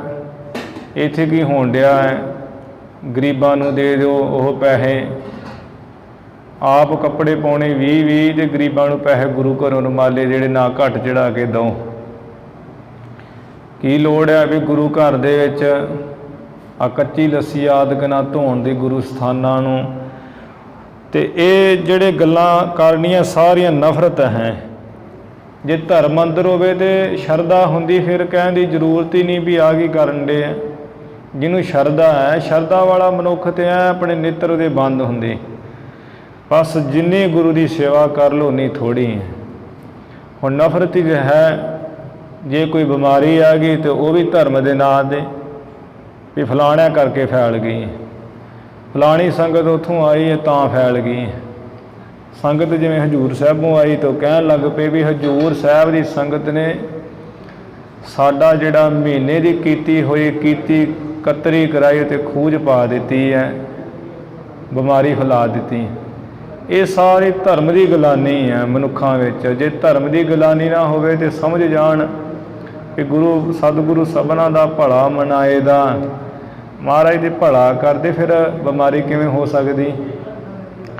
ਗੁਰੂ ਘਰਾਂ 'ਚ ਅਸੀਂ ਹੱਥ ਜੋੜਨ ਵਾਲੇ ਮਹਾਰਾਜ ਸਾਡੀ ਚੜ੍ਹਦੀ ਕਲਾ ਕਰੋ, ਤੰਦਰੁਸਤੀਆਂ ਬਖਸ਼ੋ, ਘਰ ਵਿੱਚ ਸੁੱਖ ਸ਼ਾਂਤ ਬਖਸ਼ੋ। ਤੇ ਗੁਰੂ ਘਰੋਂ ਬਿਮਾਰੀਆਂ ਆਉਣ ਲੱਗ ਪਈਆਂ ਤੇ ਫਿਰ ਬਚਾ ਕਿੱਥੇ ਹੋਣਾ। ਗੁਰੂ ਘਰਾਂ 'ਚ ਜੇ ਸਾਨੂੰ ਖਤਰਾ ਹੋ ਗਿਆ ਸੰਗਤ ਕਰਨ ਦਾ, ਆਖੇ ਜੀ ਗੁਰੂ ਘਰ ਨਾ ਜਾਓ, ਘਰੇ ਬਹਿ ਕੇ ਸੁਣ ਲਓ, ਆਵਾਜ਼ ਆਉਂਦੀ ਹੈ। ਅੱਜ ਅਸੀਂ ਮੂੰਹ ਕਹੀ ਜਾਵਾਂਗੇ ਤੇ ਕੱਲ੍ਹ ਨੂੰ ਸੰਗਤ ਨੇ ਤੇ ਕਹਿਣਾ ਹੀ ਕਹਿਣਾ। ਅਸੀਂ ਕਹਿਣਾ ਵੀ ਸੰਗਤ ਜੀ ਤੁਸੀਂ ਆਉਂਦੇ ਨਹੀਂ। ਹੁਣ ਸੰਗਤਾਂ ਨੇ ਕਹਿਣਾ ਵੀ ਘਰੇ ਸੁਣਦਾ ਹੀ ਹੈ, ਪਹਿਲਾਂ ਵੀ ਤਾਂ ਸੁਣਦੇ ਰਹੇ ਆ, ਤੁਸੀਂ ਆਪ ਕਹਿੰਦੇ ਰਹੋ ਵੀ ਘਰੇ ਬੈਠੇ ਰਹੋ, ਹੁਣ ਕਿੱਦਾਂ ਕਹਿੰਦੇ ਗੁਰਦੁਆਰੇ ਆਓ। ਸਭ ਕੁਝ ਘਰ ਹੀ ਹੈ। ਐਵੇਂ ਜੇ ਗੁਰੂ ਘਰਾਂ 'ਚੋਂ ਬਿਮਾਰੀਆਂ ਹੋਣ ਲੱਗਣ ਫਿਰ ਧਰਮ ਨਾਲ ਜੀ ਕੋਈ ਚੀਜ਼ ਨਾ ਰਹਿ ਜਾਵੇ। ਗੱਲ ਕੀ ਹੈ ਵੀ ਧਰਮ ਨਾਲ ਗਿਲਾਨੀ ਨਫ਼ਰਤ ਹੈ, ਗੁਰੂ ਘਰਾਂ ਨਾਲ ਨਫ਼ਰਤ ਹੈ, ਗੁਰੂ ਘਰ ਦੀਆਂ ਚੀਜ਼ਾਂ ਨਾਲ ਨਫ਼ਰਤ ਹੈ, ਮਸੀਤਾਂ ਨਾਲ ਨਫ਼ਰਤ ਹੈ, ਗਿਰਜੇ ਘਰਾਂ ਨਾਲ ਨਫ਼ਰਤ ਹੈ, ਮੰਦਰਾਂ ਨਾਲ ਨਫ਼ਰਤ ਹੈ। ਜਿਹੜੇ ਕਰਨ ਵਾਲੇ ਉਹਨਾਂ ਦੇ ਪੱਲੇ ਕੁੱਖ ਨਹੀਂ ਆਪਣੇ, ਨਾ ਕੋਈ ਭਗਤੀ ਨਾ ਸਿਮਰਨ, ਬਸ ਰੌਲਾ ਹੈ, ਲੜਾਈ ਹੈ, ਝਗੜਾ ਹੈ। ਇਹ ਤਾਂ ਸਾਨੂੰ ਹੀ ਸਮਝ ਲੈਣਾ ਚਾਹੀਦਾ ਧਰਮ ਦੇ ਠੇਕੇਦਾਰਾਂ ਨੂੰ, ਜਿਹੜੇ ਕੋਈ ਕਥਾ ਕਰਨ ਵਾਲੇ ਹੈ ਜਾਂ ਕੋਈ ਗੁਰੂ ਨਾਲ ਆਪਣੇ ਆਪ ਨੂੰ ਜੁੜਿਆ ਬਹੁਤਾ ਮੰਨਦੇ ਆ, ਉਹਨਾਂ ਨੂੰ ਭਰੋਸਾ ਚਾਹੀਦਾ। ਆ ਜਿਹੜੀ ਹੁਣ ਬਿਮਾਰੀ ਆਈ ਇਹਦੇ ਵਿੱਚ ਤੇ ਜਿਹੜੇ ਕੋਈ ਭਰੋਸੇ ਵਾਲੇ ਦੇਖੇ ਜਾਂਦੇ ਸੀ ਉਹ ਵੀ ਐਂ ਵੇਸ਼-ਵੁਸ਼ ਗਏ, ਉਹ ਵੀ ਬਸ ਡੋਲ ਗਏ ਆ। ਅਤੇ ਦੂਜਿਆਂ ਨੂੰ ਕਹੀ ਜਾਂਦੇ ਵੀ ਹੰਕਾਰ ਨਹੀਂ ਕਰਨਾ ਚਾਹੀਦਾ। ਕਿ ਹੰਕਾਰ ਕਾਹਦਾ, ਜਿਹਨੂੰ ਗੁਰੂ 'ਤੇ ਭਰੋਸਾ ਉਹਨਾਂ 'ਤੇ ਸਭ ਕੁਝ ਹੋ ਸਕਦਾ। ਗੁਰੂ ਮਹਾਰਾਜ ਨੇ ਭਗਤਾਂ ਦੀ ਰੱਖਿਆ ਕੀਤੀ ਹੈ, ਸੰਤਾਂ ਦੀ ਰੱਖਿਆ ਕੀਤੀ ਹੈ, ਝੰਜੜਾਂ ਝਮੇਲਿਆਂ 'ਚੋਂ ਸਮੇਂ ਦੀਆਂ ਸਰਕਾਰਾਂ ਤੋਂ ਬਚਾ ਕੇ ਕੱਢਿਆ ਹੈ। ਅਤੇ ਹੁਣ ਸਾਨੂੰ ਕਿਉਂ ਨਾ ਕੱਢਣਗੇ। ਜਦੋਂ ਭਰੋਸਾ ਹੀ ਨਹੀਂ ਫਿਰ ਕਿੱਥੇ। ਉਹ ਕਿਸੇ ਲਿਖੀਆਂ ਹੋਈਆਂ ਕਿਸੇ ਨਾਸਤਕ ਬੰਦੇ ਦੀਆਂ ਗੱਲਾਂ, ਛੋਟੀਆਂ ਛੋਟੀਆਂ ਕਵਿਤਾ ਕਹਾਣੀਆਂ ਬਣਾ ਕੇ ਇੱਧਰ ਉੱਧਰ ਭੇਜ ਭੂਜ ਕੇ ਫਲਾਣੇ ਨੇ ਪ੍ਰਮਾਣ ਦਿੱਤਾ ਜੀ, ਉਹ ਤਾਂ ਐਵੇਂ ਕਹਿੰਦਾ ਹੈ, ਉਹਨੇ ਐਵੇਂ ਲਿਖਿਆ। ਆਖੇ ਜੀ ਮੌਤ ਆਪਣੀ ਆਪ ਹੀ ਸੇੜਾਂਗੇ ਤੇ ਬਚਣਾ ਕਿੱਥੋਂ। ਕਮਾਲ ਹੋ ਗਈ ਹੈ ਵੀ ਭਗਤਾਂ ਨੂੰ ਕਹਿੰਦੇ ਐ ਸਮੇਂ ਦੇ ਰਾਜੇ ਤੁਹਾਡੀ ਮੌਤ ਕਰ ਦਿਆਂਗੇ ਜਾਂ ਮੰਨ ਲਓ ਈਨ, ਬੋਲੋ ਅੱਲਾ ਅੱਲਾ, ਕੋਈ ਰਾਮ ਨਹੀਂ ਬੋਲਣਾ। ਅਤੇ ਭਗਤ ਦੇ ਪਰਮੇਸ਼ਰ ਦੇ ਟਿਕੇ ਹੋਏ ਹੈ ਅਤੇ ਉਹਨਾਂ ਨੂੰ ਤਾਂ ਕੁਝ ਹੁੰਦਾ ਨਹੀਂ। ਜੰਜੀਰਾਂ ਟੁੱਟ ਜਾਂਦੀਆਂ, ਹਾਥੀਆਂ ਦੀਆਂ ਚੀਕਾਂ ਨਿਕਲ ਜਾਂਦੀਆਂ ਜਦੋਂ ਆਉਂਦੇ ਗਾਂਹ ਨੂੰ ਵੱਧ ਵੱਧ ਕੇ। ਗੱਲ ਤਾਂ ਸ਼ਰਧਾ ਹੈ, ਸ਼ਰਧਾ ਹੈ ਨਹੀਂ ਹੈ ਸਾਡੇ ਅੰਦਰ। ਫਿਰ ਹੋਰ ਬੜਾ ਪ੍ਰਮਾਣ ਤਗੜਾ ਸਾਡੇ ਕੋਲ ਲੋਕਾਂ ਕੋਲ, ਉਹਨਾਂ ਵਰਗੇ ਥੋੜ੍ਹੀ ਹੀ ਹੋ ਜਾਣਾ ਜੀ। ਜੇ ਉਹਨਾਂ ਵਰਗੇ ਹੋਣਾ ਨਹੀਂ ਤਾਂ ਫਿਰ ਸਾਨੂੰ ਉਹਨਾਂ ਦੀ ਸਾਖੀਆਂ ਬੋਲਣ ਦੀ ਕੀ ਜ਼ਰੂਰਤ ਹੈ। ਫਿਰ ਸਾਨੂੰ ਆਹ ਗੱਲਾਂ ਕਹਿਣ ਦੀ ਕੀ ਲੋੜ ਹੈ ਵੀ ਅਸੀਂ ਸਿੱਖ ਹੁੰਦੇ ਹਾਂ, ਜਦੋਂ ਭਾਈ ਮਣੀ ਸਿੰਘ ਵਰਗੇ ਹੀ ਹੋਣਾ ਨਹੀਂ ਹੈ, ਬਾਬਾ ਦੀਪ ਸਿੰਘ ਹੋਣਾ ਵਰਗੇ ਹੋਣਾ ਨਹੀਂ ਹੈ। ਉਹਨਾਂ ਵਰਗੇ ਚਲੋ ਹੋ ਵੀ ਨਹੀਂ ਸਕਦੇ, ਉਹਨਾਂ ਦੇ ਪਾਏ ਹੋਏ ਪੂਰਨਿਆਂ ਦੇ ਤਾਂ ਚੱਲ ਹੀ ਸਕਦੇ ਹਾਂ, ਪ੍ਰਮਾਣ ਦਿੰਦੇ ਹਾਂ। ਅਸੀਂ ਕਹਿੰਦੇ ਹਾਂ ਵੀ ਪੁੱਤਰੋ ਸਮਝੋ, ਜਿਵੇਂ ਤੁਹਾਡੇ ਪਿਓ ਨੇ ਕਮਾਈ ਕੀਤੀ ਹੈ ਤੁਸੀਂ ਵੀ ਕਰੋ। ਅਤੇ ਜੇ ਹੁਣ ਪੁੱਤ ਇੱਕੋ ਗੱਲ ਹੀ ਫੜ ਕੇ ਬਹਿ ਜੇ, ਪਿਓ ਤਾਂ ਮੇਰਾ ਪਿਓ ਹੀ ਸੀ, ਉਹ ਹੀ ਬਣ ਗਿਆ ਅਫਸਰ, ਮੈਂ ਨਹੀਂ ਕਦੀ ਬਣ ਸਕਦਾ, ਅਤੇ ਫਿਰ ਤਾਂ ਪਿਓ ਪੁੱਤਰ ਨਹੀਂ ਕਦੀ ਬਣ ਸਕਦਾ। ਆਸ ਰੱਖੇਗਾ ਅਤੇ ਉਹ ਅਫਸਰ ਨਹੀਂ, ਕੋਈ ਹੌਲਦਾਰ ਨੌਕਰ ਤੇ ਬਣ ਹੀ ਜਾਊਗਾ ਕੁਝ ਨਾ ਕੁਝ। ਇਵੇਂ ਹੁਣ ਅਸੀਂ ਉਹ ਪ੍ਰਮਾਣ ਦੇ ਕੇ ਪਹਿਲਾਂ ਸਾਖੀਆਂ ਰੋਜ਼ ਹੀ ਸੁਣਾਈ ਜਾਣੀਆਂ ਉਹਨਾਂ ਸੰਤਾਂ ਭਗਤਾਂ ਮਹਾਂਪੁਰਸ਼ਾਂ ਗਿਆਨੀਆਂ ਦੀਆਂ। ਜਦੋਂ ਆਪਣੀ ਵਾਰੀ ਆਉਣੀ ਹੈ ਫਿਰ ਅਸੀਂ ਵਕਤ ਵਿਚਾਰਨੇ ਹੈ। ਵਕਤ ਨਹੀਂ ਵਿਚਾਰੇ ਜਾਂਦੇ। ਜੇ ਵੇਲਾ ਵਕਤ ਵਿਚਾਰੀਏ ਤਾਂ ਕਿਤ ਵੇਲਾ ਭਗਤ ਹੋਏ। ਜਿੱਥੇ ਇਹ ਬਚਨ ਲਿਖਿਆ ਵੀ ਵਕਤ ਵਿਚਾਰੇ ਸੋ ਬੰਦਾ ਹੋਏ, ਵੀ ਉਹ ਬੰਦਾ ਜਿਹੜਾ ਵਕਤ ਵਿਚਾਰੇ, ਉੱਥੇ ਸਤਿਗੁਰੂ ਜੀ ਨੇ ਲਿਖਿਆ ਜੇ ਵੇਲਾ ਵਕਤ ਵਿਚਾਰੀਏ ਤਾਂ ਕਿਤ ਵੇਲਾ ਭਗਤ ਹੋਏ। ਜੇ ਵੇਲੇ ਵਕਤ ਵਿਚਾਰੀਏ ਨਾ ਫਿਰ ਭਗਤੀ ਹੋ ਗਈ। ਫਿਰ ਵੇਖ ਰਹੇ ਅਸੀਂ ਦਰਸ਼ਨ ਕਰ ਲਏ ਗੁਰੂ ਘਰ ਦੇ, ਫਿਰ ਤਾਂ ਅਸੀਂ ਆ ਗਏ ਹਾਂ, ਫਿਰ ਅਸੀਂ ਬਾਣੀ ਪੜ੍ਹ ਲਈ ਹੈ। ਲੋਕ ਵੇਲਾ ਵਕਤ 'ਤੇ ਵਿਚਾਰਦੇ ਆ ਰਹੇ ਅੱਜ ਤੱਕ। ਆ ਜਵਾਨੀ ਲੰਘਦੀ ਕੋਈ ਗੱਲ ਨਹੀਂ, ਵਡੇਪੇ ਵੇਲੇ ਨਾਮ ਹੀ ਜਪਣਾ, ਉਹ ਵਕਤ ਨਾਮ ਜਪਣ ਦਾ ਹੀ। ਫਿਰ ਜਦੋਂ ਵਡੇਪਾ ਆ ਜਾਂਦਾ ਫਿਰ ਪੱਲੇ ਕੱਖ ਨਹੀਂ ਰਹਿੰਦਾ। ਫਿਰ ਕਹਿੰਦੇ ਕੀ ਕਰੀਏ ਜੀ, ਹੁਣ ਤਾਂ ਆਪਣਾ ਆਪ ਨਹੀਂ ਸੰਭਾਲਿਆ ਜਾਂਦਾ। ਬਚਪਨ ਹੁੰਦਾ ਅਤੇ ਅਸੀਂ ਕਹਿੰਦੇ ਹਾਂ ਵੀ ਹਜੇ ਤਾਂ ਪੜ੍ਹਨ ਦੀ ਉਮਰ ਹੈ, ਹਜੇ ਬਥੇਰੀ ਉਮਰ ਪਈ ਹੈ। ਗੁਰੂ ਸਾਹਿਬ ਜੀ ਦੇ ਕਹਿ ਰਹੇ ਹਮ ਆਦਮੀ ਹਾਂ ਇੱਕਦਮੀ, ਮੋਹਲਤ ਮੌਤ ਨਾ ਜਾਣਾ। ਇੱਕ ਦਮ ਦੇ ਹੀ ਹਿੱਸੇਦਾਰ ਨਹੀਂ ਹੈ, ਪਤਾ ਨਹੀਂ ਕਦੋਂ ਖਤਮ ਹੋ ਜਾਣੇ ਦਮ। ਤੇ ਅਸੀਂ ਕਹਿੰਦੇ ਆ ਵੀ ਅਜੇ ਬਥੇਰੀ ਉਮਰ ਪਈ ਹੈ, ਕੋਈ ਗੱਲ ਨਹੀਂ, ਜੇ ਜੀਂਦੇ ਰਵਾਂਗੇ ਤੇ ਗੁਰੂ ਘਰ ਆਉਂਦੇ ਰਹਿਣਾ, ਇੱਥੇ ਕਿਤੇ ਚਲੇ ਜਾਣਾ ਗੁਰੂ ਘਰ ਉੱਥੇ ਹੀ ਰਹਿਣਾ। ਇਹ ਜੇ ਜਾਨ ਹੈ ਤੇ ਜਹਾਨ ਹੈ। ਇਹ ਜਿਹੜੀਆਂ ਹੋਛੀਆਂ ਗੱਲਾਂ, ਫੋਕੀਆਂ ਗੱਲਾਂ, ਇਹ ਸਾਨੂੰ ਕਰਨੀਆਂ ਨਹੀਂ ਚਾਹੀਦੀਆਂ। ਖਾਸ ਕਰਕੇ ਜਿਹੜੇ ਕੋਈ ਗੁਰੂ ਘਰ ਨਾ ਆਪਣੇ ਆਪ ਨੂੰ ਗ੍ਰੰਥੀ ਮੰਨਦੇ ਆ, ਕਥਾਵਾਚਕ ਮੰਨਦੇ ਆ, ਇਹਨਾਂ ਗੱਲਾਂ ਤੋਂ ਉਹਦੇ ਸੰਕੋਚ ਹੀ ਕਰਨ। ਦਿਲ 'ਚ ਕੀ ਹੈ, ਦਿਲ 'ਚ ਹੀ ਰੱਖਣ, ਬਾਹਰ ਕਹਿ ਕੇ ਸੰਗਤ ਨੂੰ ਨਹੀਂ ਗੁੰਮਰਾਹ ਕਰਨਾ ਚਾਹੀਦਾ। ਜੇ ਪ੍ਰਚਾਰਕਾਂ ਦੀ ਸ਼ਰਧਾ ਹੀ ਮਰ ਗਈ ਤੇ ਸੰਗਤ ਦੀ ਸ਼ਰਧਾ ਕਿੱਥੇ ਰਹਿਣੀ ਹੈ। ਅਸਲ ਵਿੱਚ ਧਰਮ ਨਾਲ ਹੀ ਗਲਾਨੀ ਹੈ। ਜਦੋਂ ਧਰਮ ਨਾਲ ਨਫ਼ਰਤ ਹੋਣ ਲੱਗ ਪਵੇ, ਗੁਰੂ ਨਾਲ ਨਫ਼ਰਤ ਹੋਣ ਲੱਗ ਪਵੇ, ਭਰੋਸੇ ਟੁੱਟ ਜਾਣ, ਫਿਰ ਉਹ ਨਾਸਵੰਤ ਆਪਣਾ ਹੋਣਾ ਜ਼ਰੂਰੀ ਆ। ਫਿਰ ਤੇ ਅਵਾਛਾ ਵੀ ਅਸੀਂ ਮਰਨਾ ਥੋੜ੍ਹੇ ਦਿਨਾਂ ਤੱਕ ਹੀ, ਸਾਡਾ ਅੰਤ ਪੱਕਾ ਹੀ ਹੈ। ਇਸ ਤਰ੍ਹਾਂ ਮਹਾਰਾਜ ਦੀ ਸ਼ਰਧਾ ਰੱਖਣੀ ਯੋਗ ਹੈ। ਭਾਉ ਬਿਨ ਭਗਤ ਨਾ ਹੋਏ ਤੇਰੀ, ਜਿੰਨਾ ਚਿਰ ਭਾਵਨਾ ਨਹੀਂ ਹੈ, ਸ਼ਰਧਾ ਨਹੀਂ ਹੈ, ਭਗਤ ਪ੍ਰੇਮ ਨਹੀਂ ਹੈ, ਉਹਨਾਂ ਚਿਰ ਭਗਤੀ ਨਹੀਂ ਹੋ ਸਕਦੀ। ਗੁਰੂ ਸਾਹਿਬ ਜੀ ਕਿਰਪਾ ਕਰਨ, ਸਾਨੂੰ ਬਖਸ਼ਣ, ਪ੍ਰੇਮਾ ਭਗਤੀ ਪ੍ਰੇਮ ਬਖਸ਼ਣ, ਜਿਸ ਕਰਕੇ ਸਾਡਾ ਲੋਕ ਸੁਖੀਏ ਪਰਲੋਕ ਸਹੇਲੇ ਹੋ ਸਕਦਾ। ਹੁਣ ਇੱਥੇ ਸਮੇਂ ਦੀ ਸਮਾਪਤੀ ਖੇਲੀਆਂ ਪੰਕਤੀਆਂ ਬਣ ਕੇ ਸਮਾਪਤੀ ਕਰੀਏ ਜੀ। ਆਪ ਕਰਹੁ ਤਾਕੀ ਪ੍ਰਤਪਾਰਾ,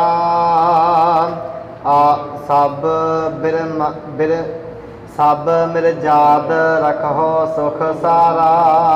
ਹਵੈ ਪ੍ਰਸੰਨ ਨਾਰਦ ਮਨ ਤਾਈ, ਬੋਲੇ ਮ੍ਰਿਦਲ ਗਿਰਾ ਸੋ ਗੁਸਾਈ। ਵਾਹਿਗੁਰੂ ਜੀ ਕਾ ਖਾਲਸਾ, ਵਾਹਿਗੁਰੂ ਜੀ ਕੀ ਫਤਿਹ।